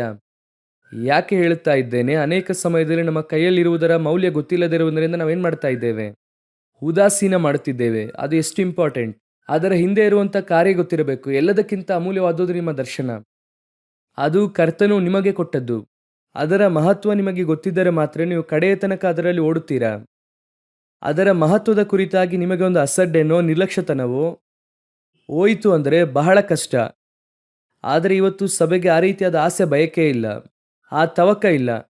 ಸಭೆ ಇವತ್ತು ತನ್ನ ಕಾರ್ಯಗಳಲ್ಲಿ ಹಾಗೆ ಒಂದು ಏನೋ ಬಂದಿದ್ದೇವೆ, ಅದು ಓಕೆ. ಸಭೆಗೆ 10 ವರ್ಷದಿಂದ ಬರುತ್ತಾ ಇದ್ದೇವೆ, 20 ವರ್ಷದಿಂದ ಬರುತ್ತಾ ಇದ್ದೇನೆ, ಅದರಲ್ಲಿ ಹೆಮ್ಮೆ. ಕೆಲವರು ಹೇಳುತ್ತಾರೆ, ನಾನು ಪಾಸ್ಟರ್ ಅವರು ಆರಂಭ ಮಾಡಿದಾಗಿನಿಂದ ಬರುತ್ತಾ ಇದ್ದೇನೆ, ಸಂತೋಷ. ಸರಿ, ಏನ್ ಮಾಡಿದ್ರು? ಏನು ಮಾಡಿಲ್ಲ, ಇದ್ದೇವೆ, ಚರ್ಚಲ್ಲಿದ್ದೇವೆ. ಸೇವೆ ಏನಾದರೂ? ಅದೆಲ್ಲ ಮಾಡಲ್ಲ. ಕರ್ತನು ನನಗೆ ಕರುವಿಕೆನೇ ಕೊಟ್ಟಿಲ್ಲ. ಕರಪತ್ರ ಕೊಡುವುದಕ್ಕೆಲ್ಲ ಕರುವಿಕೆ ಬೇಕಾ? ಸಭೆಯಲ್ಲಿ ಏನೋ ಒಂದು ಸೇವೆ ಮಾಡುವುದಕ್ಕೆ ಕರುವಿಕೆ ಬೇಕಾ? ಅದಕ್ಕೆ ಕರುವಿಕೆ ಅವಶ್ಯವಿಲ್ಲ. ಪೂರ್ಣಾವಧಿ ಸೇವೆಗೆ ಕರುವಿಕೆ ಅವಶ್ಯ. ಸಭೆಯಲ್ಲಿ ಸೇವೆ ಮಾಡುವುದಕ್ಕೆ ಯಾಕೆ ಬೇಕು ಕರುವಿಕೆ? ಇರುವಂತಹ ಸೇವೆಯನ್ನು ನಾವು ಮಾಡಬಹುದಲ್ವಾ? ಇಸ್ರಾಯೇಲರನ್ನು ಕಾಯುವಾತನು ತೂಕಡಿಸುವುದಿಲ್ಲ. ದೇವರು ಒಂದೊಂದು ಕ್ಷಣವೂ ಕೂಡ ನಮ್ಮನ್ನು ಕಾಪಾಡುತ್ತಾರೆ ಎಂಬುದಾಗಿ ಇದೆ. ಹಾಗಾದರೆ ದೇವರು ಎಷ್ಟು ಕಾನ್ಷಿಯಸ್ ಆಗಿ ನಮ್ಮನ್ನು ಕೈಲಿ ಇಟ್ಕೊಂಡಿದ್ದಾರೆ. ಹಾಗಾದರೆ ದೇವರಿಗೂ ಅಷ್ಟೇ ಕಾನ್ಷಿಯಸ್ ಇಂದ ಏನಾದರೂ ಮಾಡಬೇಕಲ್ವಾ? ಸಭೆ ಇವತ್ತು ಆ ಸ್ಥಳದಲ್ಲಿ ಇಲ್ವಲ್ಲ. ಸಭೆ ಹಾಗೆ ಇಲ್ವಲ್ಲ. ಒಂದು ನೀವು ಆ ರೀತಿಯಾಗಿಲ್ಲ, ಅಥವಾ ನಿಮ್ಮನ್ನು ನಡೆಸುವವರು ಹಾಗೆ ಇದ್ದಾರೆ. ನಾನು ಈಗಲೂ ಹೇಳುತ್ತೇನೆ, ಎಲ್ಲ ಸಭೆಗಳು ಅನ್ವಯಿಸುತ್ತದೆ. ನೀವು ಬಂದು ಹೋದರೆ ಸಾಕು, ಒಂದು ಅಲಂಕಾರದ ಗೊಂಬೆ ಇದ್ದ ಹಾಗೆ. ನೋಡಿ, ಈಗ ಚರ್ಚ್ನಲ್ಲಿ ಇರುವಂಥದ್ದನ್ನು ನೋಡಿ. ಇಲ್ಲಿರುವಂಥದ್ದು ಎಲ್ಲದಕ್ಕೂ ಕೂಡ ಒಂದು ಉದ್ದೇಶ ಇದೆ. ಸ್ಪೀಕರ್ಗಿದೆ, ಮೈಕ್ ಇದೆ, ಪುಲ್ಪಿಟ್ಗಿದೆ, ಎಲ್ಲದಕ್ಕೂ ಕೂಡ ಒಂದು ಪರ್ಪಸ್ ಇದೆ. ಯಾಕೆ ದೇವರು ಇಟ್ಟಿದ್ದಾರೆ ಎಂಬುದಾಗಿ ಒಂದು ಉದ್ದೇಶ ಇದೆ. ಆದರೆ ಕೆಲವು ಸಮಯದಲ್ಲಿ ನೋಡುವುದಾದರೆ ಈ ಮನಿ ಪ್ಲಾಂಟ್ ಎಂದು ಹೇಳುತ್ತಾರೆ, ಅದು ಈಗ ಪ್ಲಾಸ್ಟಿಕ್ನಲ್ಲಿ ಬಂದಿದೆ. ಮುಂಚೆ ಎಲ್ಲ ಅದನ್ನು ನೀರಾಕಿ ಬೆಳೆಸ್ತಾ ಇದ್ರು. ಆ ಪ್ಲಾಂಟನ್ನು ಯಾತಕ್ಕಾಗಿ ಇಟ್ಕೊಂಡಿದ್ದೇವೆ? ಯಾತಕ್ಕಾಗಿ? ಸೌಂದರ್ಯಕ್ಕಾಗಿ. ಅದರಿಂದ ಆ ಮನೆಗೆ ಯಾವ ಪ್ರಯೋಜನವೂ ಇಲ್ಲ, ಒಂದೂ ಇಲ್ಲ. ನೋಡುವುದಕ್ಕೆ ಸುಂದರವಾಗಿರುತ್ತದೆ. ಎಲ್ಲರೂ ಹೇಳುತ್ತಾರೆ, ಬಹಳ ಸುಂದರವಾಗಿದೆ, ಎಲ್ಲಿ ತಗೊಂಡ್ರಿ? ಅದರಲ್ಲಿ ವಾಸನೆ ಬರುವುದಿಲ್ಲ, ಚಿಗುರು ಬಿಡುವುದಿಲ್ಲ, ಫಲ ಕೊಡುವುದಿಲ್ಲ, ಅದು ನೆರಳು ಕೊಡುವುದಿಲ್ಲ, ಏನು ಕೊಡುವುದಿಲ್ಲ. ಆಗಾಗ ಅದರಿಂದ ಧೂಳಾಗುತ್ತದೆ, ನಾವೇ ಅದನ್ನು ಗುಡಿಸ್ಬೇಕು. ಅದೇ ರೀತಿ ಕೆಲವು ವಿಶ್ವಾಸಿ ಚರ್ಚ್ನಲ್ಲಿದ್ದಾರೆ. ಆ ವಿಶ್ವಾಸಿ ಚರ್ಚ್ನಲ್ಲಿರುವುದರಿಂದ ಏನು ಸಂತೋಷ? ಚರ್ಚು ತುಂಬ ಇದೆ, ಚರ್ಚು ಫುಲ್ಲು ತುಂಬಿದೆ, ಸುಂದರವಾಗಿದೆ. ಏನು ಪ್ರಯೋಜನ? ಯಾವ ಪ್ರಯೋಜನವೂ ಇಲ್ಲ, ಒಂದೂ ಇಲ್ಲ. ಅಯ್ಯೋ, ನಾನು ದಶಮಭಾಗ ಕಾಣಿಕೆ ಕೊಡುತ್ತೇನೆ, ಅದು ದೇವರು ನಿನಗೆ ಕೊಟ್ಟಿರುವುದರಿಂದ ಕೊಡ್ತಾ ಇದೆಯಾ? ಕೊಡದಿದ್ರೆ ಏನಾಗುತ್ತದೆ ಅಂತ ನಮಗೆ ಗೊತ್ತು. ಹಾಗಾದ್ರೆ ಏನು ಪ್ರಯೋಜನ ನಿಮ್ಮಿಂದ? ಆಗಾಗ್ಗೆ ಡಸ್ಟ್ ಆಗ್ತೀರಾ, ನಾವು ಬಂದು ನಿಮ್ಮನ್ನು ಒರೆಸ್ಬೇಕು. ಹಾಗೇ ಇದೆ ಚರ್ಚು. ಇದೇ ಇವತ್ತು ಸಭೆಯ ಪರಿಸ್ಥಿತಿ. ಹಾಗಾದರೆ ಪೌಲನು ಏನನ್ನು ಬಯಸುತ್ತಾ ಇದ್ದಾರೆ? ನಾನು ಸಭೆಯನ್ನು ಸ್ಥಾಪಿಸಿದ್ದಕ್ಕೆ ಒಂದು ಕಾರಣ ಇದೆ. ಪೌಲನು ಹೇಳುತ್ತಾರೆ, ನಾನು ನಿಮ್ಮನ್ನು ರೂಪಿಸಿ ಒಬ್ಬರ ಕೈಗೆ ಒಪ್ಪಿಸಲಿದ್ದೇನೆ, ಶುದ್ಧ ಕನ್ನಿಕೆಯಂತೆ. ಹಾಗಾದರೆ ದೇರ್ ಇಸ್ ಎ ಪರ್ಪಸ್, ಅದು ನಿಮಗೆ ಅರ್ಥವಾಗಬೇಕು. ಹಾಗಾದರೆ ನಿಮ್ಮನ್ನು ಮದಲಿಂಗನಿಗೆ ಕೊಂಡು ಹೋಗಿ ಒಪ್ಪಿಸುವುದಕ್ಕೆ ಕೆಲವು ಕಾರಣಗಳಿದೆ. ಅದನ್ನು ಮಾತ್ರ ನಾವಿವತ್ತು ನೋಡಲಿದ್ದೇವೆ. ಯಾವ ಕಾರಣಕ್ಕೋಸ್ಕರವಾಗಿ ದೇವರು ನಿಮ್ಮನ್ನು ರೂಪಿಸುತ್ತಾ ಇದ್ದಾರೆ ಅದರ ಕುರಿತಾಗಿ ನೋಡೋಣ. ಓದಿರಿ, ಆದಿಕಾಂಡ ಪುಸ್ತಕ 2ನೇ ಅಧ್ಯಾಯ 22ನೇ ವಾಕ್ಯ. ಆದಿಕಾಂಡ 2ನೇ ಅಧ್ಯಾಯ 22ನೇ ವಾಕ್ಯ. ತಾನು ಮನುಷ್ಯನಿಂದ ತೆಗೆದಿದ್ದ ಎಲುಬನ್ನು ಸ್ತ್ರೀಯಾಗ ಮಾಡಿ ಆಕೆಯನ್ನು ಅವನ ಬಳಿಗೆ ಕರೆತಂದನು. ಚೆನ್ನಾಗಿ ಗಮನಿಸಿರಿ. ಈಗ ಪೌಲನು ಕೊಂಡು ಹೋಗಿ ಸಭೆಯನ್ನು ಶುದ್ಧ ಕನ್ನಿಕೆಯಂತೆ ಕ್ರಿಸ್ತನೆಂಬ ಒಬ್ಬನೇ ಪುರುಷನಿಗೆ ಒಪ್ಪಿಸುವಂಥದ್ದು, ಅವಳನ್ನು ಕೊಂಡು ಹೋಗಿ ಆದಾಮನಿಗೆ ಒಪ್ಪಿಸುವಂಥದ್ದು ಒಂದೇ ವಿಷಯವೇ. ಯಾಕಂದ್ರೆ ಅವರು ಮೊದಲನೇ ಆದಾಮ, ಅವರು 2ನೇ ಆದಾಮ. ಈಗ ಇವರ ಪಕ್ಕೆಯಿಂದ ಅವಳು ತೆಗೆಯಲ್ಪಟ್ಟಳು. ಕ್ರಿಸ್ತನನ್ನು ಪಕ್ಕೆಯಲ್ಲಿ ಚುಚ್ಚುತ್ತಾರಲ್ವ ಶಿಲುಬೆಯಲ್ಲಿ. ನಾವಂದುಕೊಂಡಿದ್ದೇವೆ ಅವರು ಸತ್ತಿದ್ದಾರಾ ಇಲ್ಲವೋ ಎಂಬುದಾಗಿ ಪರೀಕ್ಷಿಸುವುದಕ್ಕೆ ಎಂಬುದಾಗಿ. ನಾನು ನಂಬುತ್ತೇನೆ, ಒಂದೊಂದು ಕಾರ್ಯಗಳ ಹಿಂದೆಯೂ ಪರಲೋಕದ ಯೋಜನೆ ಇರುತ್ತದೆ. ಪರಲೋಕ ಹೇಳದೆ ನಮ್ಮ ತಲೆ ಕೂದಲೇ ಬೀಳೋದಿಲ್ಲ ಅಂತ ಇದೆ. ಆ ರೀತಿ ಇರುವಾಗ ದೇವರ ಅನುಮತಿ ಕೊಡದೆ ಅವನು ಹೇಗೆ ಪಕ್ಕೆಯನ್ನು ತಿವಿಯುತ್ತಾನೆ? ಎಲ್ಲಿ ಯೇಸುವಿನ ಪಕ್ಕೆಗೆ ಪರ್ಮಿಷನ್ ಇಲ್ಲದೆ ಏನ್ ಮಾಡೋಕ್ಕಾಗಲ್ಲ, ಮುಟ್ಟೋಕೆ ಆಗಲ್ಲ. ಹಾಗಾದ್ರೆ ಯಾಕೆ ಇಲ್ಲಿ ಪಕ್ಕೆಗೆ ತಿವಿದ್ರು ಅಂದ್ರೆ, ಇಲ್ಲಿ ಅವರಿಗೆ ಗಾಢವಾದ ನಿದ್ರೆ ಬಂತು. ಯಾರಿಗೆ? ಆದಾಮನಿಗೆ. ಅಲ್ಲಿ ಅವರು ಪ್ರಾಣವನ್ನೇ ಬಿಟ್ಟರು, ನಿದ್ರೆ ಹೊಂದಿದರು. ಆದಾಮನ ಪಕ್ಕೆಯಿಂದ ಅವಳು ಬರುತ್ತಾಳೆ, ಯೇಸುವಿನ ಪಕ್ಕೆಯಿಂದ ಹೊಸ ಒಡಂಬಡಿಕೆ ಸಭೆ ಬರುತ್ತದೆ. ಸೊ ಎರಡು ಕೂಡ ಒಂದೇನೆ. ಅವರು ಮೊದಲನೇ ಆದಾಮ, ಇವರು 2ನೇ ಆದಾಮ. ಅವಳನ್ನೀಗ ಕರೆತರುತ್ತಾರೆ. ಕರೆಕೊಂಡು ಬಂದು ಆದಾಮನಿಗೆ ಒಪ್ಪಿಸುವಂತ ಉದ್ದೇಶ ಏನು, ಯಾತಕ್ಕಾಗಿ ಅಂತ ಕೇಳುವುದಾದರೆ ಓದಿರಿ, ಆದಿಕಾಂಡ ಪುಸ್ತಕ 1ನೇ ಅಧ್ಯಾಯ 28ನೇ ವಾಕ್ಯ ಓದಿರಿ. ಇದಲ್ಲದೆ ದೇವರು ಅವರನ್ನು ಆಶೀರ್ವದಿಸಿ, ನೀವು ಬಹು ಸಂತಾನವುಳ್ಳವರಾಗಿ ಹೆಚ್ಚಿರಿ, ಭೂಮಿಯಲ್ಲಿ ತುಂಬಿಕೊಂಡು ಅದನ್ನು ವಶ ಮಾಡಿಕೊಳ್ಳಿರಿ, ಸಮುದ್ರದ ಮೀನುಗಳ ಮೇಲೆಯೂ ಆಕಾಶದ ಪಕ್ಷಿಗಳ ಮೇಲೆಯೂ ಭೂಮಿಯಲ್ಲಿ ಚಲಿಸುವ ಎಲ್ಲ ಜೀವಿಗಳ ಮೇಲೆಯೂ ದೊರೆತನ ಮಾಡಿರಿ ಅಂದನು. ಇದೇ ಒಂದೇ ಉದ್ದೇಶ. ಇದುವೇ ಅವರನ್ನು ಸೃಷ್ಟಿ ಮಾಡಿದ್ದಕ್ಕೆ ಉದ್ದೇಶ. ಈ ದರ್ಶನದಲ್ಲಿ ಅವಳು ಕೂಡ ಒಳಗೆ ಇದ್ದಾಳೆ, ಅವರನ್ನು ಎಂಬುದಾಗಿ ಇದೆ. ಯೆಹೋವ ದೇವರು ಆ ಮನುಷ್ಯನನ್ನು ಕರ್ಕೊಂಡು ಹೋಗಿ ಏದೇನ್ ತೋಟವನ್ನು ವ್ಯವಸಾಯ ಮಾಡುವುದಕ್ಕೂ ಕಾಯುವುದಕ್ಕೂ ಅದರಲ್ಲಿ ಇಟ್ಟನು. ಇದು ಆದಾಮನಿಗೆ ಮಾತ್ರವೇ ಕೊಡಲ್ಪಟ್ಟ ಕೆಲಸ. ಯಾವ ಕೆಲಸ? ಆದಾಮನಿಗೆ ಕೊಡಲ್ಪಟ್ಟದ್ದು, ಮನುಷ್ಯನನ್ನು ಅವನಿಗೆ. ಆದರೆ ಇಬ್ಬರಿಗೂ ಕೂಡ ಸೇರಿಸಿ ಹೇಳಿದಂಥ ಕೆಲಸ ಏನಂದ್ರೆ 1:28. ಅದನ್ನೇ ದೇವರು ಹೇಳುತ್ತಾರೆ, ದೊರೆತನ ಮಾಡಿರಿ ಎಂದು ಹೇಳುತ್ತಾರೆ. ಹಾಗಾದ್ರೆ ಆದಾಮನು ಹಾಗೂ ಅವಳು ಇಬ್ಬರು ಕೂಡ ಸೇರಿ ಏನು ಮಾಡಬೇಕಾಗಿದೆ? ಆಳ್ವಿಕೆಯನ್ನು ಮಾಡಬೇಕಾಗಿದೆ. ಅದುವೇ ವಿಷನ್. ಈ ವಿಷನ್ ಅನ್ನು ಯಾರಿಗೆ ದೇವರು ಕೊಡುತ್ತಾರೆ? ಆದಾಮನು ಒಬ್ಬನಾಗಿರುವಾಗ ಕೊಡುತ್ತಾರೆ. 2ನೇ ಅಧ್ಯಾಯದಲ್ಲಿ ಬೇರ್ಪಡಿಸುತ್ತಾರೆ. ಈ ಆದಾಮನು ಅವಳಿಗೆ ಎಲ್ಲ ಕಾರ್ಯವನ್ನು ಕೂಡ ಹೇಳಿಕೊಡುತ್ತಾರೆ. ಕಾರಣ 3ನೇ ಅಧ್ಯಾಯದಲ್ಲಿ ಸರ್ಪ ಬಂದು ಕೇಳುತ್ತದೆ, ಈ ಹಣ್ಣನ್ನು ತಿನ್ನು ಎಂಬುದಾಗಿ ಹೇಳಿದ ಕೂಡಲೇ ಇಲ್ಲ, ನಾವು ತಿನ್ನಬಾರದು ಎಂಬುದಾಗಿ ಹೇಳಿದ್ದಾರೆ ಎಂಬುದಾಗಿ ಆ ತಾಯಿ ಹೇಳುತ್ತಾಳೆ. ಆದರೆ ದೇವರು ಹೇಳಿದ್ದು ಯಾರಿಗೆ ಅಂದರೆ ಆದಾಮನಿಗೆ. ಆದಾಮನಿಗೆ ಹೇಳಿದ್ದು, ಅವನು ಅದನ್ನು ಅವಳಿಗೆ ಹೇಳಿದ್ದಾನೆ. ಸೊ ಈ ವಿಷಯವನ್ನು ಅವನು ಕರೆಕ್ಟಾಗಿ ಹೇಳಿದ್ದಾನೆ. ಆದರೆ ಈಕೆಯಲ್ಲಿ ಇಲ್ಲದೇ ಇರುವಂಥ ಒಂದು ವಿಷಯ ಏನು, ಒಂದು ಸಮಸ್ಯೆ ಏನಂದರೆ, ದೇವರು ಇವರನ್ನು ದೊರೆತನ ಮಾಡುವುದಕ್ಕೋಸ್ಕರವಾಗಿಯೇ ಉಂಟು ಮಾಡಿದ್ರು. ದೊರೆತನ ಮಾಡುವಂಥದ್ದೇ ಇವರ ವಿಷನ್. ಆದರೆ ನಡೆದದ್ದೇನು? ಆ ದೊರೆತನ ಮಾಡುವುದಕ್ಕೆ ದೇವರು ಒಂದು ಫಾರ್ಮುಲಾ ಇಟ್ಟಿದ್ದಾರೆ. ಆ ದೊರೆತನ ಹೇಗೆ ಅಂದರೆ, ಬಹುಸಂತಾನವುಳ್ಳವರಾಗಿ ಹೆಚ್ಚಿ ದೊರೆತನ ಮಾಡಬೇಕು. ಅಂದರೆ ಈಗ ನಾನು ಹೇಳೋದು ಅರ್ಥವಾಗ್ತಿದೆ ಎಂಬುದಾಗಿ ನೋಡಿ. ಇವರು ತೋಟದಲ್ಲಿ ಇದ್ದಾರೆ. ತೋಟ ಎಲ್ಲಿದೆ ಅಂದರೆ ಏದೇನಲ್ಲಿದೆ. ತೋಟ ಬೇರೆ, ಏದೇನ್ ಬೇರೆ. ಚೆನ್ನಾಗಿ ಅರ್ಥ ಮಾಡಿಕೊಳ್ಳಿ. ಆದಿಕಾಂಡ ಪುಸ್ತಕದಲ್ಲಿ ನೀವು ನೋಡುವುದಾದರೆ 2ನೇ ಅಧ್ಯಾಯ 8ನೇ ವಾಕ್ಯವನ್ನು ಓದಿ ನೋಡೋಣ. ಇದಲ್ಲದೆ ಯೆಹೋವ ದೇವರು ಮೂಡಣ ದಿಕ್ಕಿನಲ್ಲಿರುವ ಏದೇನ್ ಸೀಮೆಯಲ್ಲಿ ಒಂದು ಉದ್ಯಾನವನ್ನು ಮಾಡಿ, ಇಂಗ್ಲಿಷಲ್ಲಿ ಏನಿದೆ ಎಂಬುದಾಗಿ ನೋಡುವುದಾದರೆ, and the Lord God planted a garden eastward in Eden. ಮೂಡಣ ದಿಕ್ಕಿನಲ್ಲಿರುವ ಏದೇನ್ ಸೀಮೆಯಲ್ಲಿ ಒಂದು ಉದ್ಯಾನವನ್ನು ಮಾಡಿ. ಹಾಗೆ ತಾನೇ ಇದೆ. ಏದೇನ್ ತೋಟ ಉಂಟು ಮಾಡಿ ಅಲ್ಲ, ಏದೇನಿನ ಮೂಡಣ ದಿಕ್ಕಿನಲ್ಲಿ ಒಂದು ತೋಟವನ್ನು ಉಂಟು ಮಾಡಿ. ಸೊ ತೋಟ ಎನ್ನುವಂಥದ್ದು ಬೇರೆ, ಏದೇನ್ ಎನ್ನುವಂಥದ್ದು ಬೇರೆ. ಏದೇನ್ ಎನ್ನುವಂಥ ಸೀಮೆಯಲ್ಲಿ ತೋಟವು ಒಳಗೆ ಇದೆ. ಆ ತೋಟದ ಒಳಗೆ ಮನುಷ್ಯ ಇದ್ದಾನೆ. ನಿಮಗೆ ಇನ್ನೂ ಕೂಡ ಇಲ್ಲರಿ ಏನೇನು ಹೇಳುತ್ತಾ ಇದ್ದೀರಿ ಇಂಗ್ಲಿಷ್ ಕನ್ನಡದಲ್ಲಿ ಅಂದರೆ, ಮುಂದಿನ ವಾಕ್ಯದಲ್ಲಿ ಏದೇನ್ ಸೀಮೆಯಲ್ಲಿ ಒಂದು ನದಿ ಹುಟ್ಟಿ ಎಂಬುದಾಗಿ ಇದೆಯಾ? ಓದಿರಿ 2ನೇ ಅಧ್ಯಾಯ 10ನೇ ವಾಕ್ಯ. ಏದೇನ್ ಸೀಮೆಯಲ್ಲಿ ಒಂದು ನದಿ ಹುಟ್ಟಿ ಆ ವನವನ್ನು ತೋಯಿಸುತ್ತಿತ್ತು. ಅಲ್ಲಿ ಸ್ಪಷ್ಟವಾಗಿ ನೀವು ನೋಡುವುದಾದರೆ ಏದೇನ್ ಬೇರೆ, ತೋಟ ಬೇರೆ. ಏದೇನ್ ಸೀಮೆಯಿಂದ ಒಂದು ನದಿ ಹುಟ್ಟಿ ಆ ವನವನ್ನು ತೋಯಿಸುತ್ತಾ ಇತ್ತು. ಹಾಗಾದ್ರೆ ಏದೇನ್ ಬೇರೆ, ತೋಟ ಬೇರೆ. ಅಂದರೆ ನಿಮಗೆ ಅರ್ಥವಾಗುವುದಕ್ಕಾಗಿ ಹೇಳುತ್ತಾ ಇದ್ದೇನೆ. ಈಗ ಏದೇನ್ ಎನ್ನುವಂಥದ್ದು ಇಂಡಿಯಾ ಅಂತ ಇಟ್ಕೊಳ್ಳಿ, ತೋಟ ಎನ್ನುವಂಥದ್ದು ಕರ್ನಾಟಕ ಅಂತ ಇಟ್ಕೊಳ್ಳಿ. ಅಂದರೆ ಏದೇನ್ ಒಳಗೆ ತೋಟ ಇದೆ. ಏದೇನ್ ಎನ್ನುವಂಥದ್ದು ಬಹಳ ದೊಡ್ಡದು, ಅದರೊಳಗೆ ತೋಟ ಇದೆ. ಈಗ ಈ ತೋಟದೊಳಗೇನೆ ದೇವರು ಇವರೆಲ್ಲರನ್ನು ಕೂಡ ತಂದು ಇಟ್ಟಿದ್ದಾರೆ. ಈಗ ಏನ್ ಮಾಡ್ಬೇಕಂದ್ರೆ, ಬಹುಸಂತಾನವುಳ್ಳವರಾಗಿ ಹೆಚ್ಚಿ ಭೂಮಿಯನ್ನು ತುಂಬಬೇಕು. ಅದರ ಅರ್ಥ ಏನಂದ್ರೆ, ಇವರು ತೋಟದಲ್ಲಿ ಬಹುಸಂತಾನವುಳ್ಳವರಾಗುವುದಕ್ಕೆ ಆರಂಭಿಸಿ ಅದನ್ನು ಹಾಗೆ ಏದೇನಿನಲ್ಲಿ ತುಂಬಿಸಿ ನಂತರ ಏದೇನಿಂದ ಎಲ್ಲಿ ಬರಬೇಕು? ಏದೇನಿಂದ ಆಚೆ ಬರಬೇಕು. ಇಡೀ ಟೋಟಲ್ ಭೂಮಿಯನ್ನೇ ತುಂಬಿಸಬೇಕು. ಇದುವೇ ದೇವರ ಅವರಿಗೆ ಕೊಟ್ಟಂತಹ ದರ್ಶನ. ಆ ರೀತಿಯಾಗಿ ತುಂಬಿಸುವಾಗ ಇಡೀ ಲೋಕವೇ ಅವರ ಕಂಟ್ರೋಲ್ಗೆ ಬರುತ್ತದೆ. ಇದು ಗಾಡ್ಸ್ ವಿಷನ್. ದೊರೆತನ ಮಾಡಿರಿ, ಹೀಗೆ ದೊರೆತನ ಮಾಡಬೇಕು. ಆ ರೀತಿಯಾಗಿ ಅವರು ಎಲ್ಲ ಕಡೆಯೂ ಕೂಡ ಅಭಿವೃದ್ಧಿಯಾಗಿ ಫುಲ್ಲಾಗಿ ಇಡೀ ಭೂಮಿನೇ ಅವರ ಕಂಟ್ರೋಲ್ನಲ್ಲಿ ಇರಬೇಕು. ಆದರೆ ಅದರಲ್ಲಿ ಹೇಗೆ ತುಂಬಿಸಬೇಕೆಂಬುದಾಗಿದೆ. ನೀವೆಲ್ಲವನ್ನು ಕೂಡ ತುಂಬಿಸೋಕ್ಕಾಗಲ್ಲ. ಅದನ್ನು ತುಂಬಿಸುವುದಕ್ಕೆ ಒಂದೇ ಒಂದನ್ನು ಮಾಡಬೇಕು. ಏನು ಮಾಡಬೇಕು? ನಿಮ್ಮ ಮಲಾಕಿಯ ಪುಸ್ತಕದಲ್ಲಿ ಓದಿರಿ, 2:15ನೇ ವಾಕ್ಯ ಓದಿರಿ. ಪರಮಾತ್ಮಾಂಶನಾದ ಯಾವನು ಹೀಗೆ ಮಾಡಲಿಲ್ಲ, ಆ ಪ್ರಸಿದ್ಧನೊಬ್ಬನು ಯಾಕೆ ಇಂಥ ಕೃತ್ಯ ಮಾಡಿದನು? ದೇವರ ವರವಾದ ಸಂತಾನವನ್ನು ಹಾರೈಸಿಯೇ. ಅಲ್ಲಿ ವಾಕ್ಯವು ಏನೆಂಬುದಾಗಿ ಹೇಳುತ್ತದೆ? ದೇವರ ವರವಾದ ಸಂತಾನವನ್ನು ಹಾರೈಸಿಯೇ. ಹಾಗಾದ್ರೆ ಇವರು ಬಹು ಸಂತತಿಯಾಗಿ ಭೂಮಿಯನ್ನು ತುಂಬುವಂಥ ಸಂತತಿ ಹೇಗಿರಬೇಕು? ದೇವ ಭಕ್ತಿಯುಳ್ಳ ಸಂತತಿಯಾಗಿರಬೇಕು. ಆದರೆ ಈ ರೀತಿಯಾದಂಥ ವಿಷನ್ನೇ ಇವರಿಗೆ ಇಲ್ಲ. ಇವರ ಪ್ರಕಾರವಾಗಿ ಬಹು ಸಂತಾನವುಳ್ಳವರಾಗಿ ಭೂಮಿಯನ್ನು ತುಂಬಬೇಕು. ಇದನ್ನೇ ದೇವರು ಹೇಳಿದ್ದು. ಆದರೆ ಅದು ಯಾರಾಗಿರಬೇಕು? ದೇವ ಭಕ್ತಿಯುಳ್ಳ ಸಂತತಿಯಾಗಿರಬೇಕು. ಎಲ್ಲರನ್ನು ಕೂಡ ತುಂಬಿಸೋಕ್ಕಾಗಲ್ಲ. ಎಲ್ಲರೂ ಹೇಗಿದ್ರೂ ಪರವಾಗಿಲ್ಲ, ತುಂಬಿಸಬಹುದು ಅಂದರೆ ಮಿಸ್ಟೇಕ್ ಆಗುತ್ತದೆ. ಈಗ ಇವರು ಸರ್ಪದ ಮಾತನ್ನು ಕೇಳಿದ ಕೂಡಲೇ, ಹಣ್ಣನ್ನು ತಿಂದ ಕೂಡಲೇ ಇವರಿಗೆ ಹುಟ್ಟಿದಂಥ ಮೊದಲನೇ ಮಗು ಯಾರು? ಆದಾಮ್ ಹಾಗೂ ಅವಳಿಗೆ. ಅವನು ಯಾರೆಂಬುದಾಗಿ ಬೈಬಲ್ ಹೇಳುತ್ತದೆ? ಕೆಡುಕನೆಂಬುದಾಗಿ ಹೇಳುತ್ತದೆ. ಕೆಡುಕನಿಂದ ಹುಟ್ಟಿದಂತಹ ಕಾಯಿನನ ಹಾಗೆ ಎಂಬುದಾಗಿ ಇದೆ. ಯಾಕೆ ಈಗ ದೇವಭಕ್ತಿಯುಳ್ಳ ಸಂತತಿಗೆ ಬದಲಾಗಿ ಕೆಡುಕನ ಸಂತತಿಯು ಬಂತು? ಈಗ ಭೂಮಿಯನ್ನು ಇದರಿಂದ ತುಂಬಿಸಿದ್ರೆ ಏನಾಗುತ್ತೆ?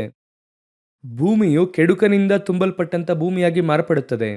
ಈಗ ಅರ್ಥವಾಗ್ತಿದ್ಯಾ? ವಿಷನ್ ಅರ್ಥವಾಗ್ತಿದ್ಯಾ? ಹಾಗಾದ್ರೆ ವಿಷನ್ ಅವಳಿಗೆ ಗೊತ್ತಾಗಬೇಕು, ನಾನು ಈ ಒಂದು ಹಣ್ಣನ್ನು ತಿಂದೆ ಅಂದರೆ ಆಗ ಅವಿಧೇಯತ್ವಕ್ಕೆ ಒಳಗಾಗುತ್ತೇನೆ. ಅದರಿಂದ ನಾನು ಗರ್ಭ ಧರಿಸಿದೆ ಅಂದರೆ ಆ ನಂತರವಾಗಿ ನಾನು ಗರ್ಭ ಧರಿಸಿದ್ರೆ ನನ್ನಿಂದ ಹುಟ್ಟುವಂಥದ್ದು ಕೆಡುಕನಾಗಿರುತ್ತದೆ. ಈ ವಿಷನ್ ಎಲ್ಲ ಬರಬೇಕಾ ಅಂದರೆ ಬರಬೇಕು. ಈ ವಿಷನ್ ಏನಾಗಬೇಕು? ಬರಬೇಕು. ಯಾಕಂದ್ರೆ ಅಬ್ರಹಾಮನಿಗೆ ಆ ವಿಷನ್ ಇತ್ತು. ಇಬ್ರಿಯರಿಗೆ 11ನೇ ಅಧ್ಯಾಯ ಹೇಳುತ್ತದೆ, ಅವನು ದೂರದಿಂದಲೇ ಅದನ್ನು ಕಂಡು ನಂಬಿ ಉಲ್ಲಾಸದೊಡನೆ ಅಂಗೀಕರಿಸಿಕೊಂಡು, ಅಬ್ರಹಾಮನು ಆದಾಮ ಅವಳ ಹಾಗೆ ಸಂಪೂರ್ಣವಾಗಿ ಪರಿಶುದ್ಧ ಸಂತತಿಯಾಗಿರಲಿಲ್ಲ. ಅವರು ಆದಾಮನು ಅವಳು ಇನ್ನೂ ಕೂಡ ಹಣ್ಣನ್ನು ತಿಂದೇ ಇಲ್ಲ. ಅಬ್ರಹಾಮನಿಗಿರುವಂಥ ದರ್ಶನಕ್ಕಿಂತ ಇವ್ರಿಗೆ ಹೇಗಿರಬೇಕು? ದರ್ಶನ ಇನ್ನೂ ಉನ್ನತವಾಗಿರಬೇಕು. ನಾನು ಹೇಳುವುದು ಅರ್ಥವಾಗ್ತಿದ್ಯಾ? ಯಾಕೋಬನು ಆದಿಕಾಂಡ 49ನೇ ಅಧ್ಯಾಯದಲ್ಲಿ ಹೇಳುತ್ತಾರೆ, ಮಕ್ಕಳೇ ಕೂಡಿ ಬನ್ನಿರಿ, ಕಡೆಯ ಕಾಲದಲ್ಲಿ ನಡೆಯುವಂತಹ ಸಂಗತಿಯನ್ನು ನಾನು ನಿಮಗೆ ಹೇಳುತ್ತೇನೆ. ಹಾಗಾದರೆ 12 ಸಂತತಿಗೆ ಏನು ನಡೆಯುತ್ತದೆ ಎನ್ನುವಂಥದ್ದನ್ನು ಅಷ್ಟೊಂದು ಪ್ರಾಫಿಟಿಕಲ್ ಆಗಿ ಮಾತನಾಡುತ್ತಿದ್ದಾರೆ ಯಾರು? ನಮ್ಮ ಹಾಗೆ ಭಯಪಡುವಂತ ಯಾಕೋಬನು. ಹಾಗಾದ್ರೆ ಇವರು ಮರಣವೇ ಇಲ್ಲದೆ ಇರುವಂತವರು, ಪಾಪವೇ ಕಾಣದೇ ಇರುವಂತವರು, ಅದರಲ್ಲಿ ಅವರು ಎಲ್ಲಿದ್ದಾರೆ? ತೋಟದ ಒಳಗಿದ್ದಾರೆ. ಹಾಗಾದ್ರೆ ಇವ್ರಿಗೆ ಎಂತಹ ದರ್ಶನ ಇರಬೇಕು? ಈಗ ಕರೆತಂದು ಅವಳನ್ನು ನಿಲ್ಲಿಸಿದ ಕೂಡಲೇ ಆದಾಮನಿಗೆ ಏನೆನಿಸುತ್ತದೆ? ಇವಳು ನನ್ನ ಎಲುಬಿನಿಂದ ಬಂದ ಎಲುಬು. ಹಾಗಾದ್ರೆ ನೋಡಿದ ಕೂಡಲೇ ಕ್ರಿಯೇಷನ್ ಕಾಣುತ್ತದಾ ಇಲ್ವಾ? ಕ್ರಿಯೇಷನ್ ಕಾಣುತ್ತದೆ ಅಲ್ವಾ? ನೋಡಿದ ಕೂಡಲೇ ನನ್ನ ಎಲುಬಿಗೆ ಎಲುಬಾಗಿದ್ದಾಳೆ, ಮಾಂಸಕ್ಕೆ ಮಾಂಸಳಾಗಿದ್ದಾಳೆ. ಈಗ ಜೀವವೃಕ್ಷ ನೋಡಿದ್ರೆ ಏನ್ ಕಾಣಬೇಕು? ಆ ವೃಕ್ಷವನ್ನು ನೋಡಿದ್ರೆ ಏನ್ ಕಾಣಬೇಕು? ಯೇಸು ಕಾಣಬೇಕು. ಯಾಕಂದ್ರೆ ನಿತ್ಯ ಜೀವ ಅದರಲ್ಲಿದೆ. ಯೇಸು ಕಾಣಬೇಕು. ಈಗ ನದಿಯು ಹರಿದು, ಹಾಗಂದ್ರೆ ಅವ್ರಿಗೆ ಏನು ಅರ್ಥ ಆಗ್ತದೆ? ನದಿ ಅಂದ್ರೆ ನಿಮ್ಗೇನು ಅನಿಸುತ್ತದೆ? ಪರಿಶುದ್ಧಾತ್ಮನಿಗೆ ಗುರುತಾಗಿದೆ. ಒಂದು ಅಗ್ನಿಮಯವಾದ ನಾಲಿಗೆ ಇಳಿಯಿತು, ಅದು ಯಾವುದಕ್ಕೆ ಗುರುತಾಗಿದೆ? ಒಂದು ಪಸ್ಕಾ ಕುರಿಮರಿ ನೋಡಿದ್ರೆ ನಿಮ್ಗೇನು ಅನಿಸುತ್ತದೆ ಅಲ್ವಾ? ನಾವೀಗ ಪಾಪದಿಂದ ಬಿಡುಗಡೆ ಒಂದು ಪರಿಶುದ್ಧಾತ್ಮನು ಹೊಂದಿದ ನಂತರವಾಗಿ ಓದುವಾಗ ನಮ್ಗಿಷ್ಟೆಲ್ಲ ಅರ್ಥ ಆಗುತ್ತದೆ. ಅಂದರೆ ಪಾಪವೇ ಇಲ್ಲದೆ ದೇವರಿಂದ ಉಂಟು ಮಾಡಲ್ಪಟ್ಟಿದ್ದಾರೆ ಅಂದ್ರೆ ಅವ್ರಿಗೆ ಎಷ್ಟು ಗೊತ್ತಾಗಬೇಕು? ಅವರಿಗೆ ಎಂತಹ ಶ್ರೇಷ್ಠವಾದ ವಿಷನ್ ಇರಬೇಕಾಗಿತ್ತು. ದೇವರು ಅವರನ್ನು ಹಾಗೆ ಉಂಟು ಮಾಡಿದ್ರು. ಅವನಿಗೆ ಏನನ್ನೇ ನೋಡಿದ್ರು ಕೂಡ ಗೊತ್ತಾಗುತ್ತದೆ ಇದು ಅದೇ ಎಂಬುದಾಗಿ ಗೊತ್ತಾಗಬೇಕು. ಆದರೆ ಅವನಿಗೆ ಯಾವುದು ಗೊತ್ತಾಗ್ಲಿಲ್ಲ. ಇದೆಲ್ಲದಕ್ಕಿಂತಲೂ ಕೂಡ ಇದೇ ದೊಡ್ಡದಾಗಿದೆ. ಅವನ ದರ್ಶನಕ್ಕಿಂತಲೂ ಅವನಿಗೆ ಏನು ದೊಡ್ಡದಾಗಿದೆ? ಆ ಒಳ್ಳೆದ್ರೆ ಕೆಟ್ಟದ್ರೆ ಅರಿವು ಹುಟ್ಟಿಸುವಂತ ವೃಕ್ಷ ನೋಡುವುದಕ್ಕೆ ರಮ್ಯವಾಗಿದೆ. ಇದು ಏನ್ ಮಾಡುತ್ತು? ಇವನ ವಿಷಯನೇ ಬದಲಾಯಿಸ್ತು. ಇನ್ನೂ ಹೇಳಬೇಕಂದ್ರೆ ಇವರ ವಿಷನ್ನೇ ಅವರಿಗೆ ಗೊತ್ತಾಗ್ಲಿಲ್ಲ. ಅವಳಿಗೆ ಏನಾಗ್ಲಿಲ್ಲ? ಆ ವಿಷನ್ ಗೊತ್ತಾಗ್ಲಿಲ್ಲ. ನಾನು ಯಾರು ಗೊತ್ತಾ?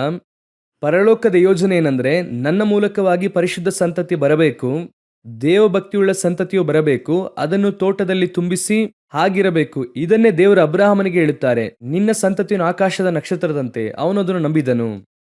ಅಬ್ರಹಾಮನು ಈಗ ಆಕಾಶದಲ್ಲಿ ನಕ್ಷತ್ರವನ್ನು ನೋಡಿದರ ಇಲ್ವಾ?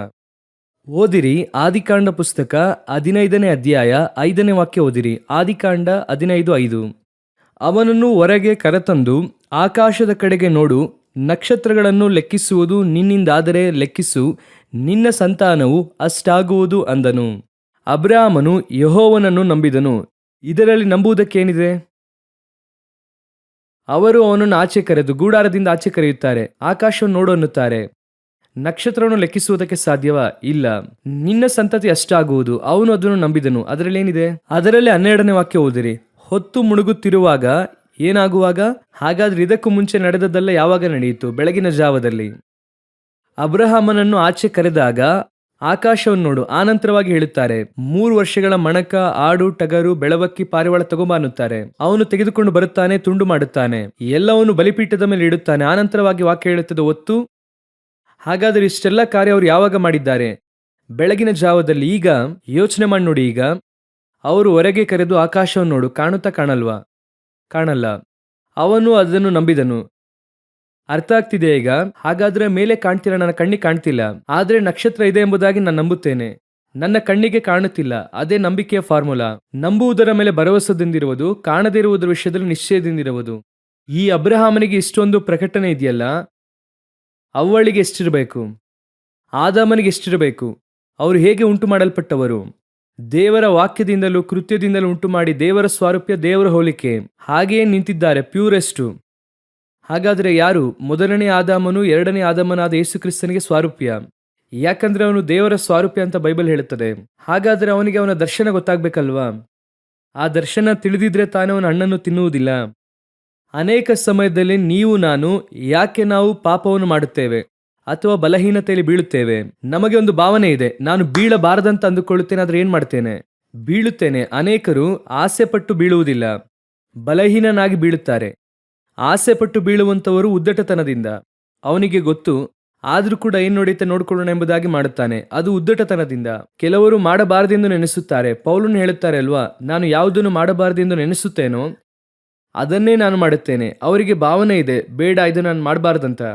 ಆದರೆ ಆ ಸಮಯ ಬರುವಾಗ, ಇದನ್ನು ನಾನು ಪಾಸಿಟಿವ್ ಆಗಿ ಹೇಳ್ತಿಲ್ಲ, ಅನೇಕರಿಗೆ ಬಲಹೀನತೆ ಇರುವುದರಿಂದ ಹೇಳುತ್ತೇನೆ. ಆದ್ರಿಂದ ಕೂಡಲೇ ಪಾಸಿಟಿವ್ ಆಗಿ ತಗೊಳ್ಬೇಡಿ, ಹಾಗಾದ್ರೆ ಮಾಡಬಹುದಂತ. ಇಲ್ಲ ಇಲ್ಲ ಇಲ್ಲ, ದೇವರಿಗೆ ಚೆನ್ನಾಗಿ ಗೊತ್ತು ನೀನು ಬೇಕು ಅಂತ ಮಾಡ್ತಾ ಇದೆಯಾ ಎಂಬುದಾಗಿ. ಆದ್ರಿಂದಲೇ ದೇವರು ಹೃದಯ ಅರಿತವನು. ಬೇಕು ಅಂತ ಮಾಡ್ತಾ ಇದೆಯಾ ಅಥವಾ ಬಲಹೀನತೆಯಿಂದ ಮಾಡ್ತಿದ್ಯಾ ಅಂತ ದೇವರಿಗೆ ಗೊತ್ತು. ಹಾಗಾದ್ರೆ ಆ ಬಲಹೀನತೆ ಬರುವಾಗ ನಾವು ಅಂದುಕೊಳ್ಳುತ್ತೇವಲ್ವ, ಇದರಿಂದ ನಾನು ಆಚೆ ಬರಕ್ಕಾಗ್ತಿಲ್ಲ, ಯಾಕೆ ಆ ರೀತಿ ಎಂದು ಕೇಳುವುದಾದರೆ, ನೀವು ಇದರೊಂದಿಗೆ ಹೋರಾಡುತ್ತಾ ಇದ್ದೀರಾ. ಯಾವುದರೊಂದಿಗೆ ಹೋರಾಡುತ್ತಿದ್ದೀರಾ? ಈ ಶರೀರದೊಂದಿಗೆ ಹೋರಾಡುತ್ತಾ ಇದ್ದೀರಾ. ಆದರೆ ನೀವು ಮಾಡಬೇಕಾದದ್ದು ಏನು ಗೊತ್ತಾ? ನಿಮಗೆ ನೇಮಿಸಿರುವಂಥ ಇನ್ನೊಂದು ದರ್ಶನವನ್ನು ನೋಡಬೇಕು. ನಾನು ಯಾರು, ನನಗೇನು ದರ್ಶನ, ದೇವರು ನನ್ನ ಮೂಲಕವಾಗಿ ಏನು ಮಾಡಲು ಬಯಸ್ತಿದ್ದಾರೆ, ನನ್ನ ಮೂಲಕವಾಗಿ ದೇವರು ದೊರೆತನ ಮಾಡುವುದಕ್ಕೆ ಬಯಸ್ತಾ ಇದ್ದಾರೆ. ಪರಲೋಕದಲ್ಲಿರುವಂಥ ದೊರೆತನಗಳಿಗೂ ಅಧಿಕಾರಕ್ಕೆ ನಮ್ಮನ್ನು ಕೊಂಡು ಹೋಗಿದ್ದಾರೆಂದು ಪೌಲನು ಕೊಲಸ್ಸಿಗೆ ಬರೆಯುತ್ತಾರೆ. ಹಾಗಾದರೆ ಯೋಚನೆ ಮಾಡಿ ನೋಡಿ, ನೀವು ಹಾಗೂ ನಾನು ಆ ದರ್ಶನವನ್ನು ಹೊಂದಿರುವಂಥವರು. ಅದು ನಮಗೆ ತಿಳಿದಿದ್ದಾಗ ಮಾತ್ರವೇ ಈ ದೊರೆತನ ಮಾಡುವಂಥದ್ದು ಬರುತ್ತದೆ. ಆದರೆ ಪೌಲನು ರೋಮಾಪುರದವರಿಗೆ ಬರೆದ ಪತ್ರಿಕೆ 7ನೇ ಅಧ್ಯಾಯ ಬರೆಯುವಾಗ 8ನೇ ಅಧ್ಯಾಯವನ್ನು ಬರೆಯುವಾಗ ಏನೆಂಬುದಾಗಿ ಆರಂಭಿಸುತ್ತಾರೆ? ಓದಿರಿ 1ನೇ ವಾಕ್ಯ. ಆದ್ದರಿಂದ ವಾಕ್ಯವು ಈ ರೀತಿಯಾಗಿ ಹೇಳುತ್ತದೆ, 8ನೇ ಅಧ್ಯಾಯ 1ನೇ ವಾಕ್ಯದಲ್ಲಿ, ಆದುದರಿಂದ ಕ್ರಿಸ್ತ ಯೇಸುವಿನಲ್ಲಿ ಇರುವವರಿಗೆ ಅಪರಾಧ ನಿರ್ಣಯವು ಈಗ ಇಲ್ಲವೇ ಇಲ್ಲ. ಆತ್ಮನ ಪ್ರಕಾರ ನಡೆಯುವವನಿಗೆ ಅಪರಾಧ ನಿರ್ಣಯ ಇಲ್ಲ. ಹಾಗಾದ್ರೆ ದೇವರಾತ್ಮನ ನಡೆಸುವಿಕೆ ಅಂದ್ರೆ ಏನು? ಅದೇ 7ನೇ ಅಧ್ಯಾಯದಲ್ಲಿ ಅವರು ಬರೆಯುತ್ತಾರೆ, ನಾನು ದುರಾವಸ್ಥೆಯಲ್ಲಿ ಬಿದ್ದ ಮನುಷ್ಯ, ನನ್ನಿಂದ ಆಗ್ತಿಲ್ಲ, ಇದರಿಂದ ಆಚೆ ಬರುವುದಕ್ಕೆ ಆಗ್ತಿಲ್ಲ, ನಾನು ಹೋರಾಡುತ್ತಿದ್ದೇನೆ, ನನ್ನೊಳಗಿಂದ ಒಂದು ಪ್ರಮಾಣ ಹೋರಾಡುತ್ತಿದೆ ಎಲ್ಲ ಹೇಳುತ್ತಾರೆ. ಈ ಸ್ಥಳದಲ್ಲಿ ಹೇಳುತ್ತಾರೆ, ಆದರೂ ಕೂಡ ಆದ್ದರಿಂದ ನನ್ನಿಂದ ಅದನ್ನು ಜಯಿಸಿ ಆತ್ಮನಲ್ಲಿ ನಡೆಯುವುದಕ್ಕೆ ಸಾಧ್ಯ. ಯಾವಾಗ? ನನ್ನ ದರ್ಶನವನ್ನು ನಾನು ಅರ್ಥ ಮಾಡಿಕೊಳ್ಳುವಾಗ. ನಾನು ಎಂಥ ಒಂದು ದೊಡ್ಡ ಸ್ಥಳದಲ್ಲಿ ಇಟ್ಟಿದ್ದೇನೆ ಅದು ಗೊತ್ತಾಗಬೇಕು. ನನಗಿಟ್ಟಿರುವಂಥ ಮಹತ್ವ ಏನು, ನನ್ನ ಮುಂದೆ ಇಡಲ್ಪಟ್ಟಿರುವಂತಹ ದೇವರ ಆಶೀರ್ವಾದ ಎಂಥದ್ದು. ನೀವು ನಾನು ಯಾತಕ್ಕಾಗಿ ಕರೆಯಲ್ಪಟ್ಟಿದ್ದೇವೆ? ಅವರೊಂದಿಗೆ ವಾಕ್ಯವು ಹೇಳುತ್ತದೆ, ಲವೋದಿಕೀಯ ಸಭೆಗೆ ಬರೆಯುವಾಗ ದೇವರು ಹೇಳುತ್ತಾರೆ, ಯಾವನು ಜಯ ಹೊಂದುತ್ತಾನೋ ಅವನನ್ನು ನಾನು ನನ್ನ ಸಿಂಹಾಸನದಲ್ಲಿ ಕೂರಿಸುತ್ತೇನೆ. ಹಾಗಾದ್ರೆ ನಾನು ಯಾತಕ್ಕಾಗಿ ಕರೆಯಲ್ಪಟ್ಟೆ? ಆತನೊಂದಿಗೆ ಸಿಂಹಾಸನದಲ್ಲಿ ಕೂರುವುದಕ್ಕಾಗಿ ಕರೆಯಲ್ಪಟ್ಟೆ. ಹಾಗಾದ್ರೆ I must know my vision. ನನ್ನ ಡೆಸ್ಟಿನೇಷನ್ ನನಗೆ ಗೊತ್ತಿರಬೇಕು. ದೇವರು ನನಗಾಗಿ ಏನಿಟ್ಟಿದ್ದಾರೆ. ಈ ದರ್ಶನವನ್ನು ನೀವು ಯಾವಾಗ ಅರ್ಥ ಮಾಡಿಕೊಳ್ಳುತ್ತೀರೋ ನಿಮ್ಮನ್ನು ಕರೆತಂದಂಥ ದರ್ಶನ ಅರ್ಥವಾಗುತ್ತದೆ. ಯಾಕೆ ದೇವರು ನನ್ನ ಚರ್ಚಿಗೆ ಕರೆತಂದಿದ್ದಾರೆ ಅಂದರೆ, ನನ್ನ ಕುಟುಂಬವನ್ನು ಆಶೀರ್ವದಿಸುವುದಕ್ಕೆ, ನನಗೆ ಮನೆ ಕೊಡಲು, ಕಾರ್ ಕೊಡುವುದಕ್ಕೆ. ಇಲ್ಲ ಇಲ್ಲ ಇಲ್ಲ, ಅದೆಲ್ಲ ತಾನಾಗಿ ಬರುತ್ತದೆ, ಆಯಾ ಅವಶ್ಯಕತೆಗೆ ತಕ್ಕ ಹಾಗೆ ಬರುತ್ತದೆ. ನೀವು ನೋಡಿರಿ, ಮಕ್ಕಳಾಗಿದ್ದಾಗ ನೀವು 3 ಸೈಜು 4 ಸೈಜ್ ಚಪ್ಪಲಿ ತೆಗೆದುಕೊಂಡಿರ್ತೀರಾ. 10 ವಯಸ್ಸಾಗುವಾಗ 5ನೇ ಸೈಜ್ ತೆಗೆದುಕೊಳ್ತೀರಾ. ಒಂದು 25-30 ವರ್ಷವಾದಾಗ ಸೈಜ್ 8 ತಗೊಂತೀರಾ, 9 ತಗೊಂತೀರಾ. ಅದು ನಿಮ್ಮ ಬೆಳವಣಿಗೆಗೆ ಅನುಸಾರ. ನೀವು ಯಾವತ್ತಾದರೂ ಮಕ್ಕಳಾಗಿರುವಾಗಲೇ ಆ ಕಾಲಿಗೆ 9ನೇ ಸೈಜ್ ಚಪ್ಪಲಿ ತಗೊಂಡಿರ್ತೀರಾ ಯಾವತ್ತಾದ್ರೂ? ಹಾಗಾದ್ರೆ ನಿಮಗೆ ನಂಬಿಕೆ ಇಲ್ವಾ ಆ ರೀತಿ ಬೆಳೆಯುತ್ತೇವೆ ಅಂತ? ನಾಳೆ ನನ್ನ ಕಾಲು ಬೆಳೆಯುತ್ತದೆ, ಇವತ್ತು ಚಪ್ಪಲಿಯ ಬೆಲೆ ಕಡಿಮೆ ಇದೆ, ಆದ್ರಿಂದ ಒಂದು 10 ವರ್ಷಕ್ಕೂ ಮುಂಚೆನೆ ತಗೊಳ್ತೀನಿ ಅಂತ ಯಾವತ್ತಾದ್ರೂ ತಗೊಂಡಿದ್ದೀರಾ? ನಿಮಗೆ ಮಗು ಹುಟ್ಟಿದ್ದಾನೆ, ಫಸ್ಟ್ ವರ್ಷ ಬರ್ಡೇ ಮಾಡುವಾಗ ನಿಮ್ಮ ಗಂಡರಿಗೆ ಹೇಳ್ತೀರಾ 38 ಸೈಜ್ನ ಶರ್ಟ್ ತೆಗೆದುಕೊಂಡಿರಬೇಕಾಗುತ್ತದೆ. ಯಾಕೆ? ಈಗ ಮಗ ಬೆಳೆಯುತ್ತಾನೆ ರೀ. ಯಾವಾಗ? 20 ವರ್ಷ ಆದ ನಂತರ. ಏನಮ್ಮ ಹೀಗೆ ಹೇಳ್ತಿದ್ಯಾ? ಹಾಗಾದ್ರೆ ನಿಮಗೆ ನಂಬಿಕೆನೇ ಇಲ್ವಾ ನಮ್ಮ ಮಗ ಬೆಳೆಯುತ್ತಾನೆ ಅಂತ? ಅವರು ಆಗ ನಿಮ್ಮನ್ನು ಹೇಗೆ ನೋಡುತ್ತಾರೆ ಅಂದ್ಕೊಂಡಿದ್ದೀರಾ? ಯೋಚನೆ ಮಾಡಿ ನೋಡಿ. 38 ಸೈಜ್ ಬೇಕಾದಾಗ ನಾನು 38 ಸೈಜ್ ತಗೊಳ್ತೀನಿ. ನನಗೆ ಒಂದು ನಂಬಿಕೆ ಇದೆ, ನನಗೆ ಈ ಒಂದು ಗೌನನ್ನು, ಈ ಒಂದು ಫ್ರಾಕನ್ನು ಕೊಟ್ಟಂತ ದೇವರಿಗೆ 38 ಸೈಜ್ ಬರುವಾಗ ನನಗೆ ಬೇಕಾದ ಚೂಡಿದಾರನ್ನು, ನನಗೆ ಬೇಕಾದ ಸೀರೆಯನ್ನು ಕೊಡುತ್ತಾರೆ ಅಂತ ನಂಬಿಕೆ ಇದೆ ಅಲ್ವಾ? ಯಾವತ್ತಾದ್ರೂ ಅದರ ಕುರಿತು ಚಿಂತಿಸಿದ್ದೀರಾ? ಅದೇ ರೀತಿಯಾಗಿ ದೇವರು ನಿಮ್ಮ ಜೀವಿತದಲ್ಲೂ ಮಾಡುತ್ತಾರೆ. ನೀವು ದೇವರು ಕೊಟ್ಟಂತ ದರ್ಶನದಲ್ಲಿ ಓಡಿದಾಗ ಮಾತ್ರವೇ ಈ ಭಯ ನಿಮಗೆ ಹೋಗುತ್ತದೆ. ಈ ಭಯ ನಿಮಗೆ ಇರುವುದರಿಂದ ನಿಮ್ಮಿಂದ ಏನು ನೋಡಕ್ಕಾಗ್ತಿಲ್ಲ, ಆ ದರ್ಶನವನ್ನು ನೋಡಕ್ಕಾಗ್ತಿಲ್ಲ. ಸಭೆಯೊಳಗೆ ಬಂದು ನೀವು ಮಾಡುವಂತ ಪ್ರಾರ್ಥನೆ, ನಿಮ್ಮ ವಿಜ್ಞಾಪನೆ ಎಲ್ಲವೂ ಕೂಡ ಏನಾಗಿದೆ? ಹೇಗಾದ್ರೂ ಈ ವರ್ಷದಲ್ಲಿ ಒಂದು ಮನೆಯನ್ನು ಕಟ್ಟಬೇಕು, ಹೇಗಾದ್ರೂ ಈ ವರ್ಷದಲ್ಲಿ ಮಗಳಿಗೆ ಮದುವೆ ಮಾಡಿಸ್ಬೇಕು, ಹೇಗಾದ್ರೂ ಈ ವರ್ಷದಲ್ಲಿ ಮಗನಿಗೆ ಕೆಲಸ ಕೊಡಿಸ್ಬೇಕು, ಹೇಗಾದ್ರೂ ಕಾರ್ ತಗೊಳ್ಬೇಕು. ದೇವರು ಹೇಳುತ್ತಾರೆ, ನೀನು ಯಾತಕ್ಕಾಗಿ ಚರ್ಚಿಗೆ ಬಂದೆ? ಚರ್ಚಿಗೆ ಯಾತಕ್ಕಾಗಿ ಬಂದ್ರಿ? ಕೆಲವು ಸಮಯದಲ್ಲಿ ದೇವರು ನಿಮ್ಮನ್ನು ಯಾಕೆ ಕರೆತಂದು ಇಟ್ಟಿದ್ದಾರೆ ಅಂದರೆ, ಒಂದು ಆಫೀಸಲ್ಲಿ ದೇವರು ನಿಮ್ಮನ್ನು ಸೇರಿಸುತ್ತಾರೆ. ಸೇರಿಸಿದ ಕೂಡಲೇ ಬೆಳಗ್ಗೆನೆ 10 ಗಂಟೆಗೆ ಮ್ಯಾನೇಜರ್ ಹತ್ರ ಹೋಗಿ ಯಾವಾಗ ಸಂಬಳ ಕೊಡ್ತೀರಾ? ಅವ್ರು ಹೇಳುತ್ತಾರೆ 30 ದಿನ ಮುಗಿದ ಕೂಡಲೇ ನಾವೇನು ಮಾಡುತ್ತೇವೆ? ಸ್ಯಾಲ್ರಿ ಹಾಕುತ್ತೇವೆ. ಮತ್ತೆ 2 ಗಂಟೆಗೆ ಹೋಗಿ ಖಂಡಿತ ಕೊಡ್ತೀರಾ?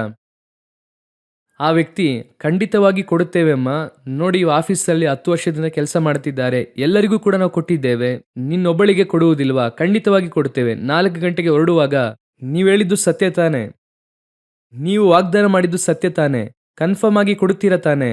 ಆ ವ್ಯಕ್ತಿ ಹೇಳುತ್ತಾರೆ, ಏನಮ್ಮ ನನ್ನ ಮೇಲೆ ನಿನಗೆ ನಂಬಿಕೆ ಇಲ್ವಾ? ನೀನು ಯಾರನ್ನು ಬೇಕಾದ್ರೂ ಕೇಳಿ ನೋಡಮ್ಮ, ಆಫೀಸ್ ಪೂರ್ತಿಯಾಗಿ ಕೇಳು, ನನ್ನ ಪಕ್ಕದಲ್ಲಿರುವಂತವ್ರನ್ನ ಕೇಳು, ಓನರ್ ಹೇಗೆ ಕೊಡುತ್ತಾರೆ ಎಂಬುದಾಗಿ ಕೇಳಿ ನೋಡು. ಸರಿ ಸರಿ ಸರಿ, ಮತ್ತೆ ನಾಳೆ ಬೆಳಗ್ಗೆ ಬಂದ ಕೂಡಲೇ ನೆನ್ನೆ ಹೇಳಿದ್ದೆಲ್ಲ ನೀವು ಕನ್ಫರ್ಮ್ ತಾನೆ? ಆ ವ್ಯಕ್ತಿ ಹೇಳುತ್ತಾನೆ, ಮರ್ಯಾದೆಯಿಂದ ಆಚೆ ಹೋಗು. ಹೇಳ್ತಾರಾ ಇಲ್ವಾ? ಆಕ್ಚುಲ್ ಆಗಿ ಅದನ್ನೇ ನೀವೀಗ ಮಾಡ್ತಾ ಇದ್ದೀರಾ ದೇವ್ರ ಹತ್ರ. ನೀವೀಗ ದೇವ್ರ ಹತ್ರ ಅದನ್ನೇ ಮಾಡ್ತಾ ಇದ್ದೀರಾ.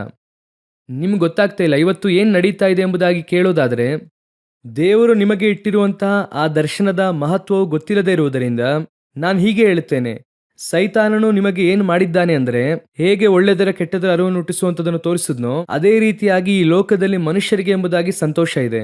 ಅದು ಇದೆ ಇಲ್ಲ ಅಂತ ಹೇಳ್ತಿಲ್ಲ. ಅದೇನಂದ್ರೆ ಕುಟುಂಬವಾಗಿ ಮನೆ ಕಟ್ಟಿ ಮಕ್ಕಳಿಗೆ ಮದುವೆ ಮಾಡಿಸುವುದು, ಇದು ಮನುಷ್ಯರಿಗಿರೋ ಸಂತೋಷ.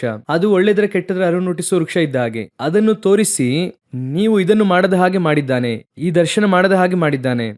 ಈಗ ನೀವು ಹೆರುವಾಗಲೇ ಮಕ್ಕಳನ್ನು ಹೇಗೆ ಹೆರುತ್ತಾ ಇದ್ದೀರಾ?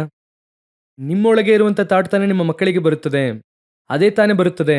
ನೀವು ನಿಮ್ಮ ಅತ್ತೆಯನ್ನು ಚೆನ್ನಾಗಿ ನೋಡ್ಕೊಳ್ಳಿಲ್ಲ ಅಂದ್ರೆ ನಾಳೆ ನಿಮ್ಮ ಸೊಸೆ ನಿಮ್ಮನ್ನು ಕೂಡ ಚೆನ್ನಾಗಿ ನೋಡ್ಕೊಳ್ಳಲ್ಲ ತಾನೆ. ಯಾಕಂದ್ರೆ ನೀವು ಹೆತ್ತಿದ್ದು ಆ ರೀತಿಯಾಗಿ ತಾನೇ ಇದೆ. ನೀವು ಏನನ್ನು ಬಿತ್ತುತ್ತೀರೋ ಅದನ್ನು ತಾನೇ ಕೊಯ್ತೀರಾ. ಹೌದು ತಾನೆ. ಹಾಗಾದ್ರೆ ಅದೇ ರೀತಿಯಾಗಿ ತಾನೇ ಸ್ಪಿರಿಚುವಲ್ ಆಗಿರುತ್ತದೆ. ನೀವು ಸ್ಪಿರಿಚುವಲ್ ಆಗಿ ದರ್ಶನದೊಂದಿಗೆ ಇದ್ರೆ ನಿಮಗೆ ಹುಟ್ಟುವುದು ಹೇಗೆ ಹುಟ್ಟುತ್ತದೆ? ದರ್ಶನದೊಂದಿಗೆ ಹುಟ್ಟುತ್ತದೆ. ನಿಮಗೆ ಭಯ, ಆತ್ಮಿಕವಾದ ಭಯ ಇದ್ರೆ ನಿಮಗೆ ಹುಟ್ಟುವಂಥದ್ದು ಕೂಡ ಆ ಭಯದೊಂದಿಗೆ ಹುಟ್ಟುತ್ತದೆ. ನಿಮಗೆ ಲೋಕದ ಕಾರ್ಯದ ಮೇಲೆ ದರ್ಶನ ಇದೆ, ಆತ್ಮಿಕವಾದ ದರ್ಶನ ಇಲ್ಲ. ನಿಮಗೆ ಹುಟ್ಟುವವರೊಳಗೂ ಕೂಡ ಏನಿಲ್ಲ, ದರ್ಶನ ಇಲ್ಲ. ಅದೇ ಈಗ ನಡೆಯುತ್ತಾ ಇದೆ. ದೇವರು ನಿಮ್ಮನ್ನು ಕರೆದದ್ದು ಮಹಾ ದೊಡ್ಡ ಆಳ್ವಿಕೆಗಾಗಿ. ನೋಡಿ, ಈಗ ಅದೇ ರೀತಿಯಾಗಿ ಇನ್ನೊಬ್ಬರಿಗೆ ನಡೆಯುತ್ತದೆ. ಅವಳಿಗೆ ನಡೆದಂತ ಅದೇ ಕಾರ್ಯ ಇನ್ನೊಬ್ಬರಿಗೆ ನಡೆಯುತ್ತದೆ. ಓದಿರಿ, ಎಸ್ತರಳ ಪುಸ್ತಕ 2ನೇ ಅಧ್ಯಾಯ 8ನೇ ವಾಕ್ಯ ಓದಿರಿ. ಎಸ್ತರಳ ಪುಸ್ತಕ 2ನೇ ಅಧ್ಯಾಯ 8ನೇ ವಾಕ್ಯ. ಅರಸನ ನಿರ್ಣಯವು ಆಜ್ಞೆಯು ಪ್ರಕಟಿಸಲ್ಪಟ್ಟು ಕಾರಬಾರಿಗಳು ಅನೇಕಾನೇಕ ಕನ್ಯೆಯರನ್ನು ಕೂಡಿಸಿ ಶೂಷನ್ ಕೋಟೆಯಲ್ಲಿ ಹೇಗಯ ವಶಕ್ಕೆ ಒಪ್ಪಿಸಿದಾಗ ಎಸ್ತರಳು ಅರಮನೆಗೆ ತರಲ್ಪಟ್ಟಳು. ಅಂತಃಪುರ ಪಾಲಕನಾದ ಹೇಗಯ್ಯ ಪರಾಂಬರಿಕೆಯಲ್ಲಿದ್ದಳು. ಹೊರಗಿನಿಂದ ಎಲ್ಲರೂ ಎಲ್ಲಿ ಕರೆತರಲ್ಪಟ್ಟರು? ಅರಮನೆಗೆ ಕರೆತರಲ್ಪಡುತ್ತಾರೆ. ಕರ್ಕೊಂಡು ಬಂದು ಎಲ್ಲರನ್ನು ಒಪ್ಪಿಸುವ ಹಾಗೆ ಯಾರನ್ನು ಒಪ್ಪಿಸುತ್ತಾರೆ? ಎಸ್ತರನ್ನು ಒಪ್ಪಿಸುತ್ತಾರೆ. ಆದರೆ ಎಲ್ಲರಿಗೂ ಇಲ್ಲದೇ ಇರುವಂಥ ಒಂದು ದರ್ಶನ ಯಾರಿಗೆ ಇತ್ತು? ಎಸ್ತರಳಿಗೆ ಇತ್ತು. ಎಲ್ಲರಿಗೂ ಕೂಡ ಇಲ್ಲದೇ ಇರುವಂಥ ದರ್ಶನ ಎಸ್ತರಳಿಗೆ ಇತ್ತು. ಆ ದರ್ಶನವನ್ನು ನಿಮಗೆ ಸಿಂಪಲ್ ಆಗಿ ಹೇಳ್ತೇನೆ. ಈಗ ಅವಳನ್ನು ಯಾಕೆ ಕರೆತಂದ್ರು? ಆದಾಮನ ಹತ್ರ ದೊರೆತನ ಮಾಡುವುದಕ್ಕೆ, ದೇವಭಕ್ತಿಯುಳ್ಳ ಸಂತತಿಯನ್ನು ಹೆತ್ತು ಸಂಪೂರ್ಣವಾಗಿ ಏನ್ ಮಾಡಬೇಕು? ಆಳ್ವಿಕೆ ಮಾಡಬೇಕು. ಇದಕ್ಕಾಗಿ ಕರೆತಂದ್ರು. ಈಗ ಈಕೆಗೆ ಆ ವಿಷನ್ ಇಲ್ಲ. ಆಕೆಯ ವಿಷನ್ ಏನಾಗಿದೆ ಅಂತ ಕೇಳೋದಾದ್ರೆ, ಒಳ್ಳೆದರ ಕೆಟ್ಟದರ ಅರಿವನ್ನು ಹುಟ್ಟಿಸುವಂತ ವೃಕ್ಷ ನೋಡಿದ್ದರಿಂದ ಅವರಿಗೆ ದೇವರು ಇಟ್ಟಂತ 1:28 ಏನಾಗ್ಲಿಲ್ಲ, ಇಲ್ಲ. ಆದರೆ ಈಗ ಎಸ್ತರಳನ್ನು ಕರೆತರುತ್ತಾರೆ. ಕರೆತಂದ ಕೂಡಲೇ ಎಸ್ತರಳ ಹತ್ರ ಹೋಗಿ ಒಂದು ಕಾರ್ಯವನ್ನು ಹೇಳುತ್ತಾರೆ. ಆದರೆ ಎಲ್ಲಾ ಸ್ತ್ರೀಯರು ಕೂಡ ಒಂದು ಕಾರ್ಯವನ್ನು ಮಾಡುತ್ತಾರೆ. ಓದಿರಿ, 2ನೇ ಅಧ್ಯಾಯ 13ನೇ ವಾಕ್ಯ ಓದಿರಿ. ಅರಸನ ಬಳಿಗೆ ಹೋಗುವ ಸರತಿ ಯಾವ ಆಕೆಗೆ ಬರುವುದೋ ಆಕೆಯು ಅಂತಃಪುರದಿಂದ ಅರಮನೆಗೆ ತೆಗೆದುಕೊಂಡು ಹೋಗುವುದಕ್ಕೋಸ್ಕರ ಏನು ಕೇಳಿದರೂ ಕೊಡಲ್ಪಡುವುದು. ಅಲ್ಲಿ ಏನೆಂಬುದಾಗಿ ಬರೆಯಲ್ಪಟ್ಟಿದೆ, ಏನು ಕೇಳಿದರೂ ಕೂಡ ಕೊಡಲ್ಪಡುವುದು. ಈಗ ಎಲ್ಲಾ ಸ್ತ್ರೀಯರು ಕೂಡ ಏನ್ ಮಾಡುತ್ತಾರೆ? ಹೇಗೆ ಹತ್ರ ಕೇಳುತ್ತಾರೆ, ನನಗೆ ಅದನ್ನು ಕೊಡಿ, ನನಗೆ ಇದನ್ನು ಕೊಡಿ. ನನಗೆ ಆ ಸಂಭವ ಓದುವಾಗ ಅದರಲ್ಲಿ ಪರ್ಟಿಕ್ಯುಲರ್ ಆಗಿ ಒಂದು ಮಾತಿದೆ ನೋಡಿ. ಓದಿರಿ, ಆ ವಾಕ್ಯವನ್ನು ಮತ್ತೆ ಓದಿರಿ. ಅರಸನ ಬಳಿಗೆ ಹೋಗುವ ಸರತಿ ಯಾವ ಆಕೆಗೆ ಬರುವುದೋ ಆಕೆಯು ಅಂತಃಪುರದಿಂದ ಅರಮನೆಗೆ ತೆಗೆದುಕೊಂಡು ಹೋಗುವುದಕ್ಕೋಸ್ಕರ ಏನು ಕೇಳಿದರೂ ಕೊಡಲ್ಪಡುವುದು. ಇವರೀಗ ಎಲ್ಲಿ ಹೋಗುತ್ತಾ ಇದ್ದಾರೆ? ಅಂತಃಪುರದಿಂದ ಅರಸನು ಕರೆದರೆ ಅರಮನೆಯೊಳಗೆ ಹೋಗುತ್ತಾರೆ. ಆ ರೀತಿಯಾಗಿ ಅವರು ಅರಮನೆಯೊಳಗೆ ಓದುವಾಗ ಮುಂದೆ ಏನು ಹೇಳುತ್ತದೆ ವಾಕ್ಯ? ಏನೇ ಕೇಳಿದರೂ ಅವರಿಗೆ ಕೊಡಲ್ಪಡುವುದು. ಏನು ಕೇಳಿದರೂ ಕೊಡಲ್ಪಡುವುದು. ಹಾಗಾದ್ರೆ ಚೆನ್ನಾಗಿ ಗಮನಿಸಿರಿ. ಈಗ ಈಕೆ ಅರಸನನ್ನು ನೋಡುವುದಕ್ಕೆ ಹೋಗುವಾಗ ಇವಳು ಏನೇ ಕೇಳಿದ್ರು ಕೂಡ ಏನಾಗುವುದು? ಕೊಡುತ್ತಾರೆ. ಹಾಗಾದ್ರೆ ಈಕೆ ಏನ್ ಕೇಳುತ್ತಾಳೆ ಅವರನ್ನು? ಅರಸನನ್ನು ನೋಡುವುದಕ್ಕೆ ಹೋಗುವಾಗ ಈಕೆ ಕೇಳುವುದೆಲ್ಲ ಏನಾಗಿರುತ್ತದೆ? ಅರಸನನ್ನು ತೃಪ್ತಿಪಡಿಸುವಂಥದ್ದು, ಅರಸನು ಮೆಚ್ಚುವ ಹಾಗೆ, ಅರಸನು ಬಯಸುವ ಹಾಗೆ ಇರುತ್ತದೆ ಎಲ್ಲವೂ ಕೂಡ, ಅಲ್ವಾ? ಈಗ ನೀವು ಹಾಸ್ಪಿಟ್ಲಿಗೆ ಹೋಗುತ್ತೀರಾ. ಹಾಸ್ಪಿಟ್ಲಿಗೆ ಹೋಗುವಾಗ ಏನ್ ತಗೊಂಡು ಹೋಗ್ತೀರಾ? ಒಬ್ಬರು ಹಾಸ್ಪಿಟಲ್ ಇರುವಂತ ಫ್ರೂಟ್ಸ್ ತಗೊಂಡು ಹೋಗ್ತೀರಾ. ಮುಂಚೆ ನಾವೆಲ್ಲ ಮೂಸಂಬಿ ತಗೊಂಡು ಹೋಗ್ತಿದ್ವಿ, ಆಪಲ್ ತಗೊಂಡು ಹೋಗ್ತಿದ್ವಿ, ಬ್ರೆಡ್ ತಗೊಂಡು ಹೋಗ್ತಿದ್ವಿ. ಯಾವತ್ತಾದ್ರೂ ಅವರು ನೋಡಕ್ ಹೋದಾಗ ಅವರಿಗೆ ಶುಗರು, ಅವರನ್ನು ಅಡ್ಮಿಟ್ ಮಾಡಿದ್ದಾರೆ. ಹೋಗುವಾಗ 1/4 kg ಜಾಂಗೀರ್, 1/4 kg ಮೈಸೂರು ಪಾಕ್ ಯಾವತ್ತಾದ್ರೂ ತಗೊಂಡೋಗಿದ್ದೀರಾ? ಯಾಕೆ ತಗೊಂಡೋಗೋದಿಲ್ಲ? ಅದು ಅವರಿಗೆ ಸರಿ ಹೋಗುವುದಿಲ್ಲ. ಅವರನ್ನು ನೋಡುವುದಕ್ಕೆ ಏನು ತಗೊಂಡೋಗ್ಬೇಕು? ಅದನ್ನೇ ತಗೊಂಡೋಗ್ಬೇಕು. ಮದುವೆಗೆ ಹೋದಾಗ ಮುಯಿ ತೆಗೆದುಕೊಂಡು ಹೋಗ್ಬೇಕು. ಅದೇ ತಾನೇ ವಿಧಾನ, ಅದೇ ತಾನೇ ಕರೆಕ್ಟು. ಅದೇ ರೀತಿಯಾಗಿ ಅರಸನನ್ನು ನೋಡುವುದಕ್ಕೆ ಹೋದಾಗ, ಹಾಗಾದ್ರೆ ಇವರೆಲ್ಲ ಯಾರಿಗಾಗಿ ಕೇಳುತ್ತಾ ಇದ್ದಾರೆ? ಅರಸನಿಗಾಗಿ ಕೇಳುತ್ತಾ ಇದ್ದಾರೆ. ಈಗ ನೀವು ಇಲ್ಲಿರುವಂಥವರೆಲ್ಲರೂ ಕೂಡ ಯಾರಿಗಾಗಿ ಕೇಳ್ತಿದ್ದೀರಾ? ಯಾತಕ್ಕಾಗಿ ಕೇಳ್ತಾ ಇದ್ದೀರಾ? ದೇವರಿಗಾಗಿ ಕೇಳ್ತಾ ಇದ್ದೀರಾ. ದೇವರು ನಮ್ಮನ್ನು ಆಶೀರ್ವದಿಸಿದ್ದಾರೆ, ಸ್ತೋತ್ರ. ದೇವರ ನಾಮ ಮಹಿಮೆ ಹೊಂದುತ್ತದೆ. ದೇವರು ಒಂದು ಮನೆ ಕೊಟ್ಟರೆ ಬಾಗಿಲಿನಲ್ಲೇ ವಾಕ್ಯ ಹಾಕುತ್ತೇನೆ. ಯಾಕೆ ದೇವರು ಕೊಟ್ಟಿದ್ದಾರೆ ಎಂಬುದಾಗಿ. ಈಗ ನಾವು ಯಾರಿಗಾಗಿ ಕೇಳ್ತಾ ಇದ್ದೇವೆ? ನಾವು ಹಾಗೆ ಕೇಳುತ್ತೇವೆ. ನಮ್ಮ ದೃಷ್ಟಿಯೆಲ್ಲ ಹಾಗೆ ಇದೆ. ಎಲ್ಲದಕ್ಕೂ ಕೂಡ ದೇವರೇನು ಅಂತ ಟ್ಯಾಗ್ ಹಾಕ್ತೇವೆ. ಇದು ದೇವರ ಟ್ಯಾಗ್. ಕಾರ್ ಕೊಟ್ಟರೆ ಹಿಂದೆ ವಾಕ್ಯ ಹಾಕ್ತೇವೆ. ಯಾಕೆ ಹಾಕಿದ್ದೀರಾ? ವಾಕ್ಯ ಹಾಕೋದಕ್ಕಾಗಿ ಕಾರ್ ತಗೊಂಡ್ವಿ. ನಾವು ಕಾರ್ ತಗೊಂಡಿದ್ರಿಂದ ವಾಕ್ಯ ಹಾಕಿಲ್ಲ. ನಮಗೆ ಒಂದು ವೈರಾಗ್ಯ ಇರುತ್ತದೆ. ಏನಂದ್ರೆ ನಮ್ಮ ಕಾರಲ್ಲಿ ವಾಕ್ಯ ಹಾಕಬೇಕು. ಹಾಗಾದ್ರೆ ನಮಗೆ ಕಾರ್ ಬೇಕು. ದೇವರೇ, ನಿಮ್ಮ ವಾಕ್ಯ ಹಾಕುವುದಕ್ಕಾಗಿ ನಮ್ಮ ಕಾರ್ ಕೊಡಿ. ಹೇಗಿದೆ ನೋಡಿ. ದೇವರು ನೋಡ್ತಾರೆ, ಸರಿ ಕೊಡುತ್ತೇನೆ ಎನ್ನುತ್ತಾರೆ. ಏನನ್ನ ಕೇಳಿದರೂ ಸಿಗುತ್ತದೆ. ಆದರೆ ಎಸ್ತರಳಾದರೋ 2ನೇ ಅಧ್ಯಾಯ 15ನೇ ವಾಕ್ಯ ಓದಿರಿ. ಅರಸನ ಬಳಿಗೆ ಹೋಗುವುದಕ್ಕೆ ಮೊರ್ದೆಕಾಯಿಯ ದತ್ತಪುತ್ರಿಯು ಅವನ ಚಿಕ್ಕಪ್ಪನಾದ ಅಬಿಹೈಲನ ಮಗಳೂ ಆದ ಎಸ್ತರಳ ಸರತಿ ಬಂದಾಗ ಅಂತಃಪುರ ಪಾಲಕನಾದ ರಾಜಕಂಚುಕಿಯು ನೇಮಿಸಿದ್ದನ್ನೇ ಹೊರತು ಆಕೆ ಬೇರೇನೂ ಕೇಳಲಿಲ್ಲ. ನೋಡುವವರೆಲ್ಲರೂ ಆಕೆಯನ್ನು ಮೆಚ್ಚುತ್ತಿದ್ದರು. ಅಲ್ಲಿ ವಾಕ್ಯವು ಏನು ಹೇಳುತ್ತದೆ ಎಸ್ತರಳ ಕುರಿತಾಗಿ? ಹೇಗೈಯು ನೇಮಿಸಿದ್ದನ್ನೇ ಹೊರತು ಆಕೆ ಬೇರೇನೂ ಕೇಳಲಿಲ್ಲ. ಹಾಗಂದ್ರೆ ಏನರ್ಥ? ಎಸ್ತರಳು ಎಲ್ಲರೂ ಕೇಳುತ್ತಾ ಇದ್ದಾರೆ ಎಂಬುದಾಗಿ ಕೇಳಲಿಲ್ಲ. ಎಲ್ಲರೂ ಬಯಸಿದ್ದನ್ನು ಆಕೆ ಬಯಸಲಿಲ್ಲ. ಆಕೆ ಹೇಗ ಏನು ಕೊಡುತ್ತಾನೋ ಅದನ್ನು ಮಾತ್ರ ತೆಗೆದುಕೊಳ್ಳುತ್ತಾಳೆ. ಹೇಗ ಏನು ಕೊಡುತ್ತಾನೋ ಅದನ್ನು ಮಾತ್ರ ಹಾಕ್ಕೊಳ್ತಾಳೆ. ಈ ವಾಕ್ಯ ಹಾಗೆ ಹೊಸ ಒಡಂಬಡಿಕೆಯ ವಾಕ್ಯ. ದೇವರಿಗೆ ಗೊತ್ತು ನಿಮ್ಮ ಅವಶ್ಯಕತೆ ಏನೆಂಬುದಾಗಿ ನಿಮ್ಮ ಪರಮ ತಂದೆಯು ಮುಂಚಿತವಾಗಿಯೇ ಅರಿತಿದ್ದಾರೆ. ಅವರು ನಿಮಗೆ ತಕ್ಕ ಸಮಯದಲ್ಲಿ ಎಲ್ಲಾ ಕಾರ್ಯವನ್ನು ಮಾಡುತ್ತಾರೆ. ಅವರಿಗಿಂತಲೂ ದಿ ಬೆಸ್ಟ್ ನಿಮಗೆ ಮಾಡುವುದಕ್ಕೆ ಬೇರೆ ಯಾರಿಂದಲೂ ಆಗಲ್ಲ. ಆದರೆ ಎಸ್ತರಳು ಹೇಗೈಯನ ಬಳಿ ಏನನ್ನೂ ಕೇಳಲಿಲ್ಲ. ಅವನು ಏನನ್ನು ಕೊಡುತ್ತಾನೋ ಅದನ್ನು ತೆಗೆದುಕೊಳ್ಳುತ್ತಾಳೆ. ಹೇಗೈಗೆ ಗೊತ್ತು ರಾಜನಿಗೆ ಏನು ಬೇಕೆಂಬುದಾಗಿ ಹೇಗೈಗೆ ಗೊತ್ತು. ಹಾಗಾದರೆ ಯಾತಕ್ಕಾಗಿ ಇದನ್ನು ಹೇಳುವುದಕ್ಕೆ ಬಂದೆ ಅಂದರೆ, ಸಾಮಾನ್ಯವಾಗಿ ಇವತ್ತು ಎಲ್ಲರೂ ಏನು ಮಾಡುತ್ತಾರೆ ಅಂದರೆ, ಏನ್ರಿ ಹೆಣ್ಣು ಮಕ್ಕಳಿಗೆ ಅಲಂಕಾರ ಎನ್ನುವಂಥದ್ದು ಸಾಧಾರಣ ವಿಷಯ. ಸರಿ, ಎಸ್ತರಳಿಗೆ ಹೇಗೆ ಈ ರೀತಿಯಾದ ಒಂದು ಥಾಟ್ ಬಂದಿದೆ. ಸರಿ, ಬೇಡ, ಹೇಗೆ ಕೊಡುವುದೇ ಸಾಕು, ಸಂತುಷ್ಟಿ ಸಹಿತವಾದ ಭಕ್ತಿ ದೊಡ್ಡ ಲಾಭವೇ ಸರಿ. ಸರಿ, ಎಸ್ತರಳಿಗೆ ಹೇಗೆ ಈ ಒಂದು ಥಾಟ್ ಬಂತು, ಹೇಗೆ ಈ ಭಾವನೆ ಬಂತು ಎಂಬುದಾಗಿ ನೋಡುವುದಾದರೆ, ಆಕೆಯ ಥಾಟ್ ಏನಾಗಿತ್ತು ಅಂದರೆ, ನೀವು ಕೊಡುವಂಥ ಆಭರಣದಲ್ಲಿಯೋ ಅಲಂಕಾರದಲ್ಲಿಯೋ ನಾನಿಲ್ಲ, ನನ್ನ ಥಾಟು ಬೇರೆ. ಹೇಗೈ ಕೊಡುವಂಥದ್ದನ್ನು ಕೊಡಲಿ, ಅದನ್ನು ನಾನು ತಗೊಳ್ತೇನೆ. ಅದು ಹೇಗೈಗೆ ಗೊತ್ತು, ಅರಸನಿಗೆ ಏನಿಷ್ಟ ಅಂತ ಯಾರಿಗೆ ಗೊತ್ತು? ಹೇಗೈಗೆ ಗೊತ್ತು. ಅದನ್ನು ಹಾಕಿಕೊಂಡ್ರೆ ಅರಸನಿಗೆ ಇಷ್ಟವಾಗುತ್ತದೆ, ಅದು ನನಗೆ ಗೊತ್ತು. ಆದರೆ ಎಸ್ತರಳ ಥಾಟ್ ಏನು ಗೊತ್ತಾ? ನಾನು ಈ ರೀತಿಯಾಗಿ ಯಾವುದನ್ನು ಕೂಡ ತೆಗೆದುಕೊಳ್ಳುವುದಿಲ್ಲ. ಆಕೆಯ ದರ್ಶನವೇ ಬೇರೆ. ಅರಸನಿಗೆ ಎಸ್ತರಳನ್ನು ಕರೆದು ಒಂದಲ್ಲ 2 ಸಾರಿ ಕೇಳುತ್ತಾರೆ. ಎಸ್ತರಳನ್ನು ಕರೆದು ಕೇಳುತ್ತಾರೆ, ನಿನಗೆ ಏನು ಬೇಕು? ಅಲ್ಲಿ ಹೇಳುತ್ತಾರೆ ನೋಡಿರಿ, 5ನೇ ಅಧ್ಯಾಯ 3ನೇ ವಾಕ್ಯ. ಅರಸನು ಆಕೆಗೆ, ಎಸ್ತರ್ ರಾಣಿಯೇ, ನಿನಗೇನು ಬೇಕು? ನಿನ್ನ ವಿಜ್ಞಾಪನೆ ಯಾವುದು? ನನ್ನ ಅರ್ಧ ರಾಜ್ಯವನ್ನು ಕೇಳಿದರೂ ನಿನಗೆ ಕೊಡುತ್ತೇನೆ ಅಂದನು. ಅರಸನು ನಿನಗೇನು ಬೇಕು ಎಂಬುದಾಗಿ ಕೇಳಿದಾಗ ಎಸ್ತರಳು ಈಗಲೂ ಏನು ಕೇಳಲಿಲ್ಲ. ಎಸ್ತರಳು ಈಗಲೂ ಕೂಡ ಏನು ಮಾಡಲಿಲ್ಲ, ಏನು ಕೇಳಲಿಲ್ಲ. ಅದೇ ರೀತಿಯಾಗಿ 2 ಸಾರಿ ಅವರು ಕೇಳುತ್ತಾರೆ. 2 ಸಾರಿಯೂ ಕೂಡ ಎಸ್ತರಳು ಏನನ್ನು ಕೂಡ ಕೇಳುವುದಿಲ್ಲ. ಯಾಕಂದರೆ ಎಸ್ತರ್ ವಿಷನ್ ಬೇರೆ, ಎಸ್ತರಳ ವಿಷನ್ ಬೇರೆ. ಈಗ ರಾಜ ಎಷ್ಟು ದೇಶಕ್ಕೆ ರಾಜನಾಗಿದ್ದಾನೆ? 127 ದೇಶಗಳಿಗೆ ರಾಜನಾಗಿದ್ದಾನೆ. ಅರಸ ಈಗ ಕರೆದೇನು ಕೇಳುತ್ತಾರೆ? ಅರ್ಧ ರಾಜ್ಯವು ನಿನಗೆ ಕೊಡುತ್ತೇನೆ. ಹಾಗಂದ್ರೆ ಎಷ್ಟು ಬರುತ್ತದೆ ಗೊತ್ತಾ? ಒಂದು 63-64 ದೇಶ ಬರುತ್ತದೆ ಅಂತ ಇಟ್ಕೊಳ್ಳಿ. ಒಂದು 63-64 ದೇಶಗಳು. ಆಕೆ ಹೇಳುತ್ತಾಳೆ, ನನಗದೇನು ಬೇಡ ಎಂಬುದಾಗಿ. ನೀವು ಮನೆಗೆ ಊಟಕ್ಕೆ ಬನ್ನಿ ಸಾಕು.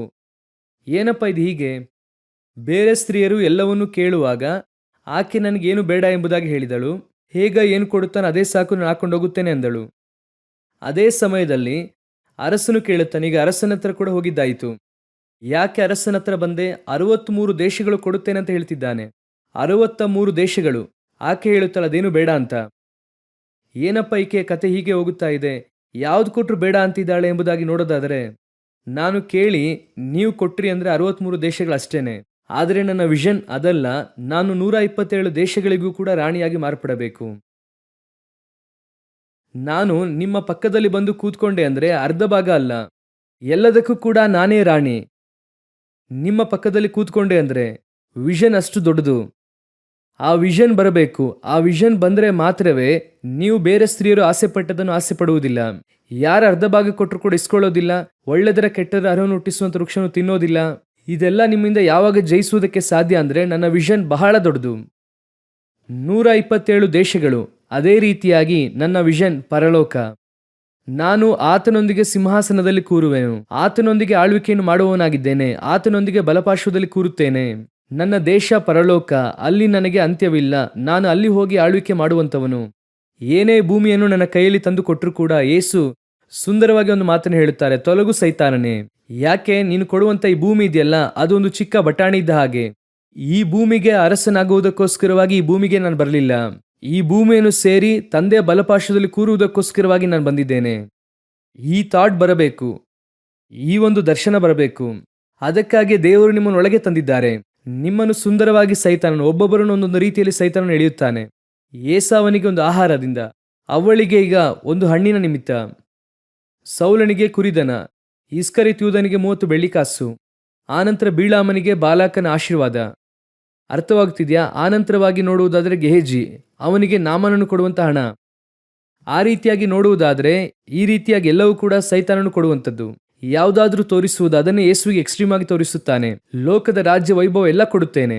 ಅವನಿಗೆ ಗೊತ್ತು ಯಾರಿಗೆ ಏನನ್ನು ತೋರಿಸಿದ್ರೆ ಸಾಕು ಅಂತ. ಇವರಿಗೆ ಇದನ್ನು ತೋರಿಸಿದ್ರೆ ಇವರು ಬೀಳುತ್ತಾರೆ ಅಂತ ಅವನಿಗೆ ಗೊತ್ತು. ಆದ್ರಿಂದ ಅವಳಿಗೆ ಹಣ್ಣನ್ನು ತೋರಿಸುತ್ತಾನೆ. ಗೆಹಜಿಗೆ ಒಳಗೇನೆ ಹಣದ ಆಸೆ ಇದೆ, ಮನೆ ತೆಗೆದುಕೊಳ್ಳಬೇಕು, ಅದು ಬೇಕು ಇದು ಬೇಕು ಅಂತ. ಆದ್ರಿಂದ ಎಲೀಷನಿಗೆ ನಾಮನನ್ನು ಕೊಡುವುದಕ್ಕೆ ಬರುತ್ತಾನೆ. ಅದಕ್ಕಾಗಿ ಗೆಹಜಿ ಆಸೆ ಪಡುತ್ತಾನೆ. ಆ ಆಸೆಗೆ 2 ಹಣ ಕೇಳುತ್ತಾನೆ. ಇಸ್ಕರಿತ್ಯೂದನಿಗೆ 30. ಇವನು ಕತ್ತೆ ಹುಡುಕಿದವನು ಸೌಲನು. ಒಳ್ಳೆಯ ಕತ್ತೆ ಇದೆ ಅಂದ್ರೆ ಹಾಗೆ ಬಿಡುವುದಿಲ್ಲ, ಊರೂರಾಗಿ ಹುಡುಕುತ್ತಾನೆ. ಅವನ ಮುಂದೆ ಕುರಿದನವನ್ನು ನಿಲ್ಲಿಸುತ್ತಾನೆ. ಸೌಲನು ನೋಡುತ್ತಾನೆ, ಸೂಪರ್ ಆಗಿದೆ. ಅಮಲೇಕರ ಕುರಿದನಗಳು ಸೂಪರ್ ಆಗಿದೆ, ನೋಡುವುದಕ್ಕೆ ಚೆನ್ನಾಗಿದೆ, ಪಕ್ಕಾ ಇದೆ, ಅದು ಸರಿಯಾಗಿ ಹಾಲು ಕೊಡುತ್ತದೆ, ಒಂದು ದಿನ ಒಡೆದ್ರೆ ಚೆನ್ನಾಗಿರ್ತದೆ ಮಟನ್ನು. ಎಷ್ಟು ದೊಡ್ಡ ರಾಜ, ಎಷ್ಟು ದೊಡ್ಡ ರಾಜ, ಇಸ್ರಾಯೇಲರಿಗೆ ರಾಜ. ಸರ್ವಶಕ್ತನಾದ ದೇವರನ್ನು ಅಭಿಷೇಕ ಮಾಡಿದ್ದಾರೆ. ಕುರಿದನಕ್ಕಾಗಿ ಹೋದ. ಇವತ್ತು ಅನೇಕರು ಹಾಗೆ ಇದ್ದಾರೆ. ನಮ್ಮ ವಿಷನ್ ಪರಲೋಕ. ಇಲ್ಲಿ ಸೈತಾನನು ಹಾಗೆ ನೋಡುತ್ತಾನೆ. ಏನನ್ನು ತೋರಿಸಿದ್ರೆ ಇವನು ಕೆಳಗೆ ಬೀಳುತ್ತಾನೆ, ಏನನ್ನು ತೋರಿಸಿದ್ರೆ ಬೀಳುತ್ತಾನೆ. ನಾನು ಹೇಳುತ್ತೇನೆ, ಚಿಕ್ಕ ಚಿಕ್ಕ ವಿಷಯಗಳು. ಇಲ್ಲಿ ಕೂತಿರುವಂಥ ಮೊದಲನೇ ಸಾಲಿನಿಂದ ಕಡೆಯ ಸಾಲಿನ ತನಕ ಸೈತಾನನು ಯಾವುದಾದೊಂದು ವಿಷಯದಲ್ಲಿ ಶೋಧಿಸುತ್ತಾನೆ. ಯಾವುದಾದ್ರೂ ಒಂದು, ಇದರಲ್ಲಿ ಅವನು ಬೀಳಿಸಿದ್ರೆ ಇವನು ಬೀಳುತ್ತಾನೆ, ಇದನ್ನು ಮಾಡಿದ್ರೆ ಇವನು ಬೀಳುತ್ತಾನೋ. ಯೋಚನೆ ಮಾಡಿ ನೋಡಿ, ನಾವೆಲ್ಲರೂ ಕೂಡ ಎಷ್ಟು ಘನವಾದ ಸೇವೆಗೆ ಕರೆಯಲ್ಪಟ್ಟು ಅವರೊಂದಿಗೆ ಬಲಪಾರ್ಶ್ವದಲ್ಲಿ ಕೂರುವುದಕ್ಕೆ ಕರೆಯಲ್ಪಟ್ಟಿದ್ದೇವೆ. ನಡುವೆ ಯಾರಾದರೂ ಒಬ್ರು ಬಂದು ಇದನ್ನು ಕೊಡುತ್ತೇನೆ ಅದನ್ನು ಕೊಡುತ್ತೇನೆ ಎಂಬುದಾಗಿ ಹೇಳಿದ ಕೂಡಲೇ ಆ ಪಾಪಗಳ ಹಿಂದೆ, ಆ ಇಚ್ಛೆಗಳ ಹಿಂದೆ, ಕೆಲವು ಕಾರಣಗಳ ಹಿಂದೆ ನಾವು ಓಡುತ್ತೇವೆ. ಅದು ಹೋಗುವಾಗ ಹಾಗೆ ಹೋಗುತ್ತೇವೆ. ಅಮಲೇಕರ ಕುರಿದನಗಳ ಹಿಂದೆ ಹೋಗುತ್ತೇವೆ. ದಿಢೀರ್ ಎಂಬುದಾಗಿ ಸಮೂಹನ ಮೂಲಕ ದೇವರು ಹೇಳುತ್ತಾರೆ, ಈ ಕುರಿದನ ಶಬ್ದ ಕೇಳಿಸ್ತಾ ಇದೆಯಲ್ಲ, ಅದೇನಿದೆ ಎಂಬುದಾಗಿ. ನಾವು 30 ಬೆಳ್ಳಿಕಾಸು ತೆಗೆದುಕೊಳ್ಳುವುದಕ್ಕೆ ಹೋಗುತ್ತೇವೆ. ದಿಢೀರ್ ಎಂಬುದಾಗಿ ದೇವರು ಹೇಳುತ್ತಾರೆ, ನಿಮ್ಮಲ್ಲಿರುವಂಥ ಒಬ್ಬನು ನಾನು ಹಿಡಿದುಕೊಡುತ್ತೇನೆ ಎಂಬುದಾಗಿ ಹೇಳುತ್ತಾರೆ. ಅದನ್ನು ತಿಳಿಸುತ್ತಾರೆ ದೇವರು ನಮಗೆ. ಗೆಹಜಿಗೆ ಹೇಳುತ್ತಾರೆ, ಆ ಮನುಷ್ಯನು ಇಳಿದು ಬರುವಾಗ ನನ್ನ ಹೃದಯ ನಿನ್ನೊಂದಿಗೆ ಬರಲಿಲ್ವಾ, ನನ್ನ ಮನಸ್ಸು ನಿನ್ನೊಂದಿಗೆ ಬರಲಿಲ್ವಾ? ಹಾಗಾದರೆ ದೇವರಿಗೆ ಚೆನ್ನಾಗಿ ಗೊತ್ತಿದೆ, ಎಲ್ಲೋ ಒಂದು ಕಡೆ ನಾವು ಬಲಹೀನವಾಗ್ತಿದ್ದೇವೆ. ಆದರೆ ಇದನ್ನು ಜಯಿಸುವುದಕ್ಕೆ ನಿಮಗೂ ನನಗೂ ಇರುವಂಥ ಒಳ್ಳೆಯ ಚಾನ್ಸ್ ಏನು ಗೊತ್ತಾ? ಇದಕ್ಕಿಂತ ಮೇಲಾದದ್ದನ್ನು ಯೋಚನೆ ಮಾಡುವಾಗ ಇದರ ಕುರಿತಾದಂಥ ಆಲೋಚನೆ ನಿಮಗೆ ಬರುವುದಿಲ್ಲ. ನಿಮಗೆ ಈ ಲೋಕದ ಎಷ್ಟೇ ಘನವಾದ ಕಾರ್ಯಗಳನ್ನು ನಿಮ್ಮ ಮುಂದೆ ಇಟ್ಟು ಒಬ್ಬ ಹೇಳಿ, ಅದು ಪಾಪವಾಗಿರುವುದಾದರೆ ಬೇಡ ಎಂಬುದಾಗಿ ಧೈರ್ಯವಾಗಿ ಹೇಳಿ. ಇವತ್ತು ಸಭೆ ಲೋಕದಲ್ಲಿ ಸಿಗುವಂಥ ಪಟ್ಟ ಪದವಿ, ಲೋಕದಲ್ಲಿ ಸಿಗುವಂಥ ಆಶೀರ್ವಾದ, ಘನತೆ, ಹಣ, ಲೋಕದಲ್ಲಿ ಸಿಗುವಂಥ ಅನೇಕ ಕಾರ್ಯಗಳು, ಅದಕ್ಕಾಗಿ ಕೆಲವು ಪಾಪ ಮಾಡ್ತಿದೆ, ಅನೇಕ ಪಾಪ ಮಾಡ್ತಿದೆ. ಆ ಪಾಪ ಮಾಡಿದ್ರೆ ಅದು ಸಿಗುತ್ತದೆ, ಹೌದು ಸತ್ಯ. ಯಾಕಂದ್ರೆ ಪಾಪದ ಸಂಬಳ ಮರಣ, ಅದಕ್ಕೆ ಒಂದು ಕೂಲಿ ಇದೆ. ಅದೇ ರೀತಿ ಸೈತಾನ ನೀವು ಪಾಪ ಮಾಡಿದ್ರೆ ಒಂದು ಕೂಲಿ ಕೊಡುತ್ತಾನೆ, ಒಂದು ಘನತೆ ಕೊಡುತ್ತಾನೆ. ನೀವು ಅದರ ಹಿಂದೆ ಹೋದ್ರಿ ಅಂದ್ರೆ ನಿಮಗೆ ದೇವರಿಟ್ಟಿರುವಂಥ ಮಹಾ ಘನವಾದದ್ದು ಕಾಣದೆ ಹೋಗುತ್ತದೆ. ಅದೇ ರೀತಿಯಾಗಿ ಲೋಕಾದ್ಯಂತ, ಇವತ್ತು ಹೇಳುತ್ತಾ ಇದ್ದೇನೆ, ಲೋಕಾದ್ಯಂತ ಅನೇಕ ಸ್ಥಳಗಳಲ್ಲಿ ದೇವರು ತನ್ನ ಸಭೆಯನ್ನು ಶುದ್ಧ ಕನ್ನಿಕೆಯಂತೆ ದೇವರು ಸಿದ್ಧ ಮಾಡಿ ಇಟ್ಟಿದ್ದಾರೆ. ಸಭೆಯ ದರ್ಶನವನ್ನು ಬಿಟ್ಟು ಹೋಗಿದೆ. ಸಭೆಗೆ ಅದು ಅರ್ಥವಾಗಲಿಲ್ಲ. ನಾನು ಯಾತಕ್ಕಾಗಿ ಚರ್ಚಿಗೆ ಕರೆಯಲ್ಪಟ್ಟೆ, ಯಾತಕ್ಕೋಸ್ಕರವಾಗಿ ನನಗೆ ದರ್ಶನ ಕೊಡಲಾಗಿದೆ, ನಾನು ಹೇಗೆ ಈ ಸೇವೆಗೆ ಬಂದೆ, ದೇವರು ನನ್ನನ್ನು ಯಾಕೆ ಕರೆದಿದ್ದಾರೆ ಎಂಬುದನ್ನು ನೋಡದೆ ನಡುವೆ ಹೇಗಯ್ಯನ ಹಾಗೆ ಅಥವಾ ಇಲ್ಲಿ ಅರಸನ ಹಾಗೆ ಅದನ್ನು ಕೊಡುತ್ತೇನೆ ಇದನ್ನು ಕೊಡುತ್ತೇನೆ ಎಂಬುದಾಗಿ ಹೇಳಿದ ಕೂಡಲೇ ಧೈರ್ಯವಾಗಿ ಹೇಳಿ, ಇದನ್ನಲ್ಲ, ಇದಕ್ಕಿಂತ ಮೇಲಾದದ್ದು, ಇದಕ್ಕೂ ಘನವಾದದ್ದು, ಇದಕ್ಕಿಂತ ಮಹತ್ವವುಳ್ಳದ್ದು. ಸುಂದರವಾಗಿ ಮೋಶೆ ಹೇಳುತ್ತಾರೆ. ಇಬ್ರಿಯರಿಗೆ ಬರೆದ ಪತ್ರಿಕೆ 11ನೇ ಅಧ್ಯಾಯದಲ್ಲಿ 24 ಹಾಗೂ 25ನೇ ವಾಕ್ಯ ಓದಿರಿ, ಮುಗಿಸೋಣ. ಮೋಶೆಯು ದೊಡ್ಡವನಾದ ಮೇಲೆ ಫರೋಹನ ಕುಮಾರ್ತೆಯ ಮಗನೆನಿಸಿಕೊಳ್ಳುವುದು ಬೇಡವೆಂದದ್ದು ನಂಬಿಕೆಯಿಂದಲೇ ಸ್ವಲ್ಪ ಕಾಲ ಪಾಪ ಭೋಗಗಳನ್ನು ಅನುಭವಿಸುವುದಕ್ಕಿಂತ ದೇವರ ಜನರೊಂದಿಗೆ ಕಷ್ಟವನ್ನು ಅನುಭವಿಸುವುದೇ ಒಳ್ಳೆಯದೆಂದು ತೀರ್ಮಾನಿಸಿಕೊಂಡನು. ಮೋಶೆ ಸಾಮಾನ್ಯನಲ್ಲರಿ, ಫರೋಹನ ಕುಮಾರ್ತೆಯ ಮಗನು. ಅವತ್ತು ಫರೋಹನ ಅಂದ್ರೆ ಯಾರಂದ್ರೆ ಅಮೆರಿಕದ ಅಧ್ಯಕ್ಷ ಇದ್ದ ಹಾಗೆ, ಅಮೆರಿಕ ಅಧ್ಯಕ್ಷನ ಮಗ, ಮೊಮ್ಮಗ ಇದ್ದ ಹಾಗೆ, ಮಗಳ ಮಗ, ಆ ರೀತಿ. ಈಗ ಟ್ರಂಪಿನ ಮೊಮ್ಮಗ ಅಂತ ಇಟ್ಕೊಳ್ಳಿ. ಅಮೆರಿಕ ಅಧ್ಯಕ್ಷ ಅಂದ್ರೆ ಹೇಗೆ ಎಂಬುದಾಗಿ ಯೋಚನೆ ಮಾಡಿ ನೋಡಿ. ಆ ರೀತಿಯಾದಂಥ ಒಂದು ಪೋಸ್ಟಿಂಗ್, ಅದನ್ನು ಅನುಭವಿಸುವುದಕ್ಕಿಂತಲೂ ದೇವಜನರೊಂದಿಗೆ ಹಿಂಸೆಯನ್ನು ಅನುಭವಿಸುವುದನ್ನು ಆರಿಸಿಕೊಂಡ. ಯಾಕೆ? ಮುಂದಿನ ವಾಕ್ಯ ಏನು ಹೇಳುತ್ತದೆ? 26ನೇ ವಾಕ್ಯ, ಐಗುಪ್ತ್ಯ ದೇಶದ ಸರ್ವೈಶ್ವರ್ಯಕ್ಕಿಂತಲೂ ಕ್ರಿಸ್ತನ ನಿಮಿತ್ತವಾಗಿ ಉಂಟಾಗುವ ನಿಂದೆಯೇ ಶ್ರೇಷ್ಠ ಭಾಗ್ಯವೆಂದೆಣಿಸಿಕೊಂಡನು, ಯಾಕೆಂದರೆ ಬರುವ ಪ್ರತಿಫಲದ ಮೇಲೆ ಕಣ್ಣಿಟ್ಟಿದ್ದನು.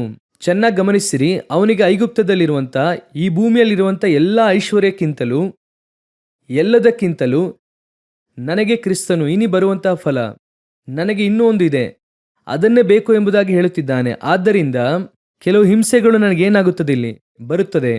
ನೀವು ಸತ್ಯವನ್ನು ಫಾಲೋ ಮಾಡುವಾಗ ಕೆಲವರಿಗೆ ಶತ್ರುಗಳಾಗಿ ಮಾರ್ಪಡುತ್ತೀರಾ. ನೀವು ಲೋಕವನ್ನು ನಿರಾಕರಿಸುವಾಗ ಲೋಕ ನಿಮ್ಮನ್ನು ನಿರಾಕರಿಸುತ್ತದೆ. ನೀವು ಕ್ರಿಸ್ತನಿಗೋಸ್ಕರ ವೈರಾಗ್ಯವುಳ್ಳವರಾಗಿ ನಿಲ್ಲುವಾಗ ಅನೇಕರು ನಿಮಗೆ ವಿರೋಧವಾಗಿ ಎದ್ದೇಳುತ್ತಾರೆ. ಇದೇ ಇರುತ್ತದೆ. ಆದರೆ ನೀವು ಹಾಗೂ ನಾನು ಹೂವಿನ ಹಾಸಿಗೆ ಮೇಲಿದ್ದು ಪರಲೋಕಕ್ಕೆ ಹೋಗೋಕ್ಕಾಗಲ್ಲ. ಅರಣ್ಯದ ಮಾರ್ಗದ ಮೂಲಕ ಸಮಾಧಿಯೊಳಗಿಂದ ಪರಲೋಕಕ್ಕೆ ಹೋಗುವವರು. ಅರ್ಥವಾಗ್ತಿದ್ಯಾ? ದೇವರು ಅಂದುಕೊಂಡಿದ್ರೆ ಐಗುಪ್ತದಿಂದ ಕಾನಾನಿಗೆ ಜನರನ್ನು ಸುಂದರವಾಗಿ ನಡೆಸ್ಕೊಂಡು ಹೋಗಕ್ಕಾಗುತ್ತೆ. ಆದರೆ ಮಾರ್ಗ ಮಧ್ಯದಲ್ಲಿ ಅರಣ್ಯ ಬರುವಂತೆ ಮಾಡುತ್ತದೆ. ಯಾಕಂದ್ರೆ ಅದೇ ವಿಧಾನ. ದೇವರು ಹೇಳುತ್ತಾರೆ, ಲೋಕದಲ್ಲಿ ನಿಮಗೆ ಸಂಕಟ ಉಂಟು. ಕೆಲವು ಸಮಯದಲ್ಲಿ ಈ ನಿಂದೆಗಳು ಬರುತ್ತದೆ, ಕೆಲವು ಹೋರಾಟಗಳು ಬರುತ್ತದೆ. ಆದರೆ ನೀವು ಯಾವುದನ್ನು ಬಿಡುತ್ತೀರೋ ಅದನ್ನು ಬಿಟ್ಟದ್ದರಿಂದ ಬರುತ್ತದೆ. ನೀವು ಚೆನ್ನಾಗಿ ಗಮನಿಸಿರಿ, ನೀವು ಎಲ್ಲರೊಂದಿಗೆ ಸೇರಿ ಜಾಲಿಯಾಗಿ ಅರಟೆ ಹೊಡೆಯುತ್ತಾ ಪಾಪ ಮಾಡುತ್ತಲೇ ಇದ್ರಿ ಅಂದ್ರೆ ನಿಮ್ಮೊಂದಿಗೆ 10 ಜನ ನಿಲ್ಲುತ್ತಾರೆ. ನಾನು ಹೇಳೋದು ಅರ್ಥವಾಗ್ತಿದ್ಯಾ? ನೀವು ಚೆನ್ನಾಗಿ ಕುಡಿದಿದ್ದೀರಾ ಅಥವಾ ತಪ್ಪು ಮಾಡಿದ್ದೀರಾ ಅಥವಾ ಜಗಳ ಬರುತ್ತದೆ, ಚೆನ್ನಾಗಿ ಗಮನಿಸಿ ನೋಡಿ. ಒಂದು 10-15 ಜನ ಬಂದು ನಿಲ್ಲುತ್ತಾರೆ. ಏನೋ ಆಯ್ತು, ಬಾರ ಹೋಗೋಣ ಅನ್ನುತ್ತಾರೆ. ನೀವು ದೇವರನ್ನು ಅಂಗೀಕರಿಸಿಕೊಂಡಿದ್ದೀರಾ, ಈಗ ಒದೆ ತಿನ್ನುತ್ತೀರಾ ಅಂದ್ರೆ ಯಾರೊಬ್ಬರು ಬರೋದಿಲ್ಲ, ಒಬ್ಬರು ಬರೋದಿಲ್ಲ. ನಾನು ಹೇಳುತ್ತೇನೆ, ದೇವ ಮಕ್ಕಳು ಬರೋದಿಲ್ಲ. ಎಲ್ಲರೂ ಹೀಗೆ ಹೇಳುತ್ತಾರೆ, ಪ್ರಾರ್ಥನೆ ಮಾಡೋಣ ಅಂತ. ಕಷ್ಟ ಕಾಲದಲ್ಲಿ ದೇವರು ಸಹಾಯ ಮಾಡುತ್ತಾರೆ, ಇಲ್ಲ ಅಂತ ಹೇಳ್ತಿಲ್ಲ.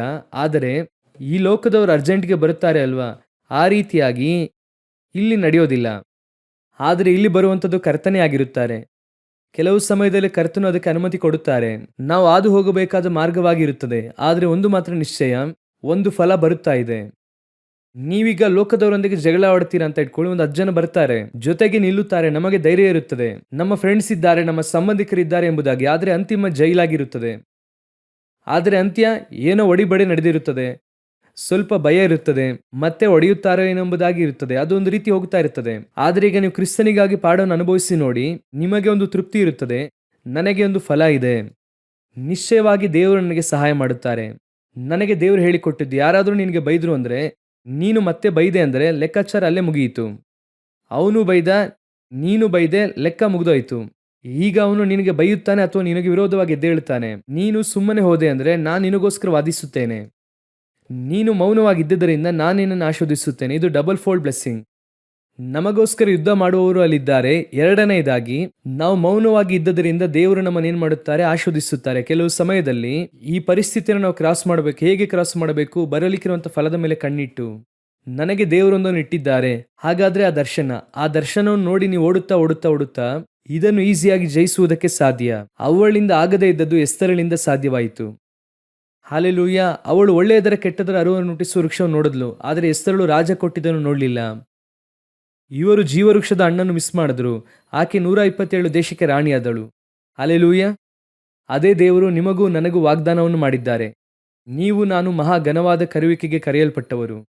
ಈ ಭೂಮಿಯಲ್ಲಿ ಸಿಗುವಂತಹ ಎಲ್ಲದಕ್ಕಿಂತಲೂ ಕರ್ತನು ಇಟ್ಟಿರುವಂಥದ್ದು ದೊಡ್ಡದು. ಅದನ್ನು ಮಾತ್ರ ಮನಸ್ಸಿನಲ್ಲಿಟ್ಟುಕೊಳ್ಳಿ. ಈ ಭೂಮಿಯಲ್ಲಿ ಯಾವುದನ್ನು ಬೇಕಾದರೂ ಕೊಡಲಿ, ಉನ್ನತ ಪದವಿಯನ್ನೇ ಕೊಡಲಿ, ಅಧಿಕ ಹಣವನ್ನೇ ಕೊಡಲಿ, ಅದು ಪಾಪದಿಂದ ಬರುತ್ತಾ ಇದೆ ಅಂದರೆ ಅದಕ್ಕಿಂತ ದೊಡ್ಡದು ದೇವರು ಕೊಡುವಂಥದ್ದು. ಹಾಲೆಲೂಯ. ನಾವು ಪ್ರಾರ್ಥನೆ ಮಾಡುವುದಕ್ಕಾಗಿ ಮೇಲೆ ಎದ್ದು ನಿಂತುಕೊಳ್ಳೋಣ. ಕರ್ತನು ನಿಮ್ಮನ್ನು ಕರೆದು ಒಬ್ಬ ಪುರುಷನ ಕೈಯಲ್ಲಿ ಒಪ್ಪಿಸಲಿದ್ದಾರೆ, ಶುದ್ಧ ಕನ್ನಿಕೆಯಂತೆ. ನೀವು ಅದಕ್ಕೆ ಪಾತ್ರರಾಗಿ ಮಾರ್ಪಡಬೇಕು. ಆದಾಮನ ಕೈಗೆ ಒಪ್ಪಿಸುವ ಹಾಗೆ ನಮ್ಮನ್ನು ಕರ್ಕೊಂಡು ಹೋಗಿ ಒಪ್ಪಿಸಲಿದ್ದಾರೆ. ಯಾತಕ್ಕಾಗಿ? ಒಂದು ದರ್ಶನಕ್ಕಾಗಿ. ಆ ದರ್ಶನವನ್ನು ನೀವು ನಾನು ಹೊಂದಿಕೊಳ್ಳುವುದಕ್ಕಾಗಿ, ಅದನ್ನು ಸ್ವತಂತ್ರಿಸಿಕೊಳ್ಳುವುದಕ್ಕಾಗಿ. ಅವರಿಗೆ ನಮ್ಮ ಮೇಲೆ ಒಂದು ದರ್ಶನ ಇದೆ.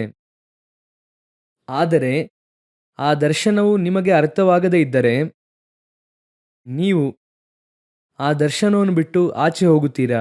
ನಿಮಗಿಟ್ಟಿರುವ ಘನತೆ ಸಿಗುವುದಿಲ್ಲ. ಎಸ್ತರಳಿಗೆ ಆ ದರ್ಶನ ಅರ್ಥವಾಯಿತು. ಆದ್ದರಿಂದ ನಡುವೆ ಯಾರು ಏನೇ ಕೊಟ್ಟರೂ ಆಕೆ ಬೇಡ ಅಂತ ಹೇಳಿದಳು.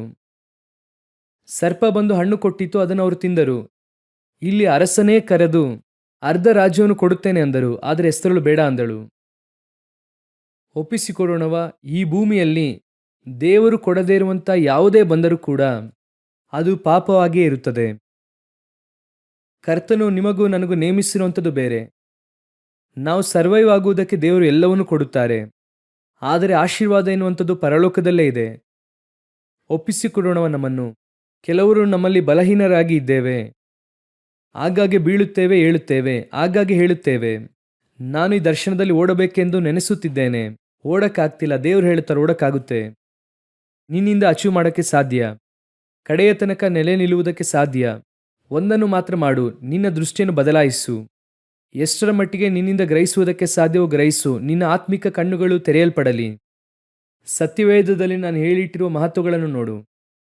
ಆಗ ನೀನು ಆಟೋಮೆಟಿಕ್ ಆಗಿ ಫರೋಹನನ ಕುಮಾರ್ತೆಯ ಮಗನೆನಿಸಿಕೊಳ್ಳುವುದನ್ನು ನಿರಾಕರಿಸುತ್ತೀಯ. ಭೂ ಸಂಬಂಧವಾದ ಕಾರ್ಯವನ್ನು ನಿರಾಕರಿಸುತ್ತಿದ್ದೇನೂ ಇಲ್ಲ ಎಂಬುದಾಗಿ ಅರ್ಥ ಮಾಡಿಕೊಳ್ಳುತ್ತೀಯ. ನಾನು ದೇವರ ಬಲಪಾರ್ಶ್ವದಲ್ಲಿ ಕೂರುವಂಥದ್ದೇ ಘನವಾದದ್ದೆಂಬುದಾಗಿ ಅರ್ಥ ಮಾಡಿಕೊಳ್ಳುತ್ತೀಯ. ಒಪ್ಪಿಸಿಕೊಡೋಣವ. ಒಳ್ಳೆಯ ತಂದೆಯೇ, ಸರ್ವಶಕ್ತನಾದ ನಮ್ಮ ದೇವರೇ, ನೀವು ಕರೆದಂಥ ಕರೆಯುವಿಕೆಯಲ್ಲಿ ಕಡೆಯ ತನಕ ನಿಲ್ಲಲು, ನಂಬಿಗಸ್ತರಾಗಿ ಇರುವುದಕ್ಕೆ, ಅದನ್ನು ಸ್ವತಂತ್ರಿಸಿಕೊಳ್ಳುವುದಕ್ಕೆ ದೇವರೇ ಕೃಪೆ ನೀಡಿ ಅಪ್ಪ. ನಡುವೆ ಎಷ್ಟೋ ಕಾರ್ಯಗಳು ನಮ್ಮನ್ನು ಮಾರ್ಗ ತಪ್ಪಿಸುವುದಕ್ಕೆ ನೋಡ್ತಾ ಇದೆ ಅಪ್ಪ. ಎಷ್ಟೋ ಕಾರ್ಯಗಳು ನಮ್ಮನ್ನು ನಿಮ್ಮಿಂದ ದೂರ ಹೋಗುವಂತೆ ಮಾಡುತ್ತದೆ ದೇವರೇ. ಆದರೂ ನಮ್ಮ ದೃಷ್ಟಿ ನಿಮ್ಮ ದರ್ಶನವನ್ನು ಬಿಟ್ಟು ಹೋಗದಂತೆ, ನೀವು ಕೊಟ್ಟಂತ ಕರೆಯುವಿಕೆಯನ್ನು ಬಿಟ್ಟು ಹೋಗದಂತೆ, ನಾನು ಯಾವುದಕ್ಕಾಗಿ ಹಿಡಿಯಲ್ಪಟ್ಟಿದ್ದೇನೋ ಅದನ್ನು ಆಸೆಯಿಂದ ಹಿಂಬಾಲಿಸುತ್ತೇನೆ. ನಾನು ಕಡೆಯ ತನಕ ನಿಲ್ಲಲು ಬಯಸುತ್ತೇನೆ. ನಂಬಿಕೆಯನ್ನು ಹುಟ್ಟಿಸುವವನು ಪೂರೈಸುವುದಕ್ಕೂ ಇಷ್ಟಪಡುತ್ತಾ ಇದ್ದಾರೆ. ನಾನು ಶ್ರೇಷ್ಠ ಹೋರಾಟ ಹೋರಾಡುತ್ತೇನೆ, ಓಟವನ್ನು ಕಡೆಗಾಣಿಸುತ್ತೇನೆ. ಈ ನಂಬಿಕೆಯೊಂದಿಗೆ ಓಡುವುದಕ್ಕೆ ದೇವರೇ ಕೃಪೆ ನೀಡಿರಿ. ಈ ವಾಕ್ಯವು ನಮ್ಮ ಜೀವಿತ ಕಾಲವೆಲ್ಲ ನಮ್ಮೊಂದಿಗೆ ಮಾತನಾಡಲಿ. ನಮ್ಮ ದೇವರಾದ ಯೇಸುವಿನ ನಾಮದಲ್ಲಿ ತಂದೆಯೇ, ಆಮೇನ್.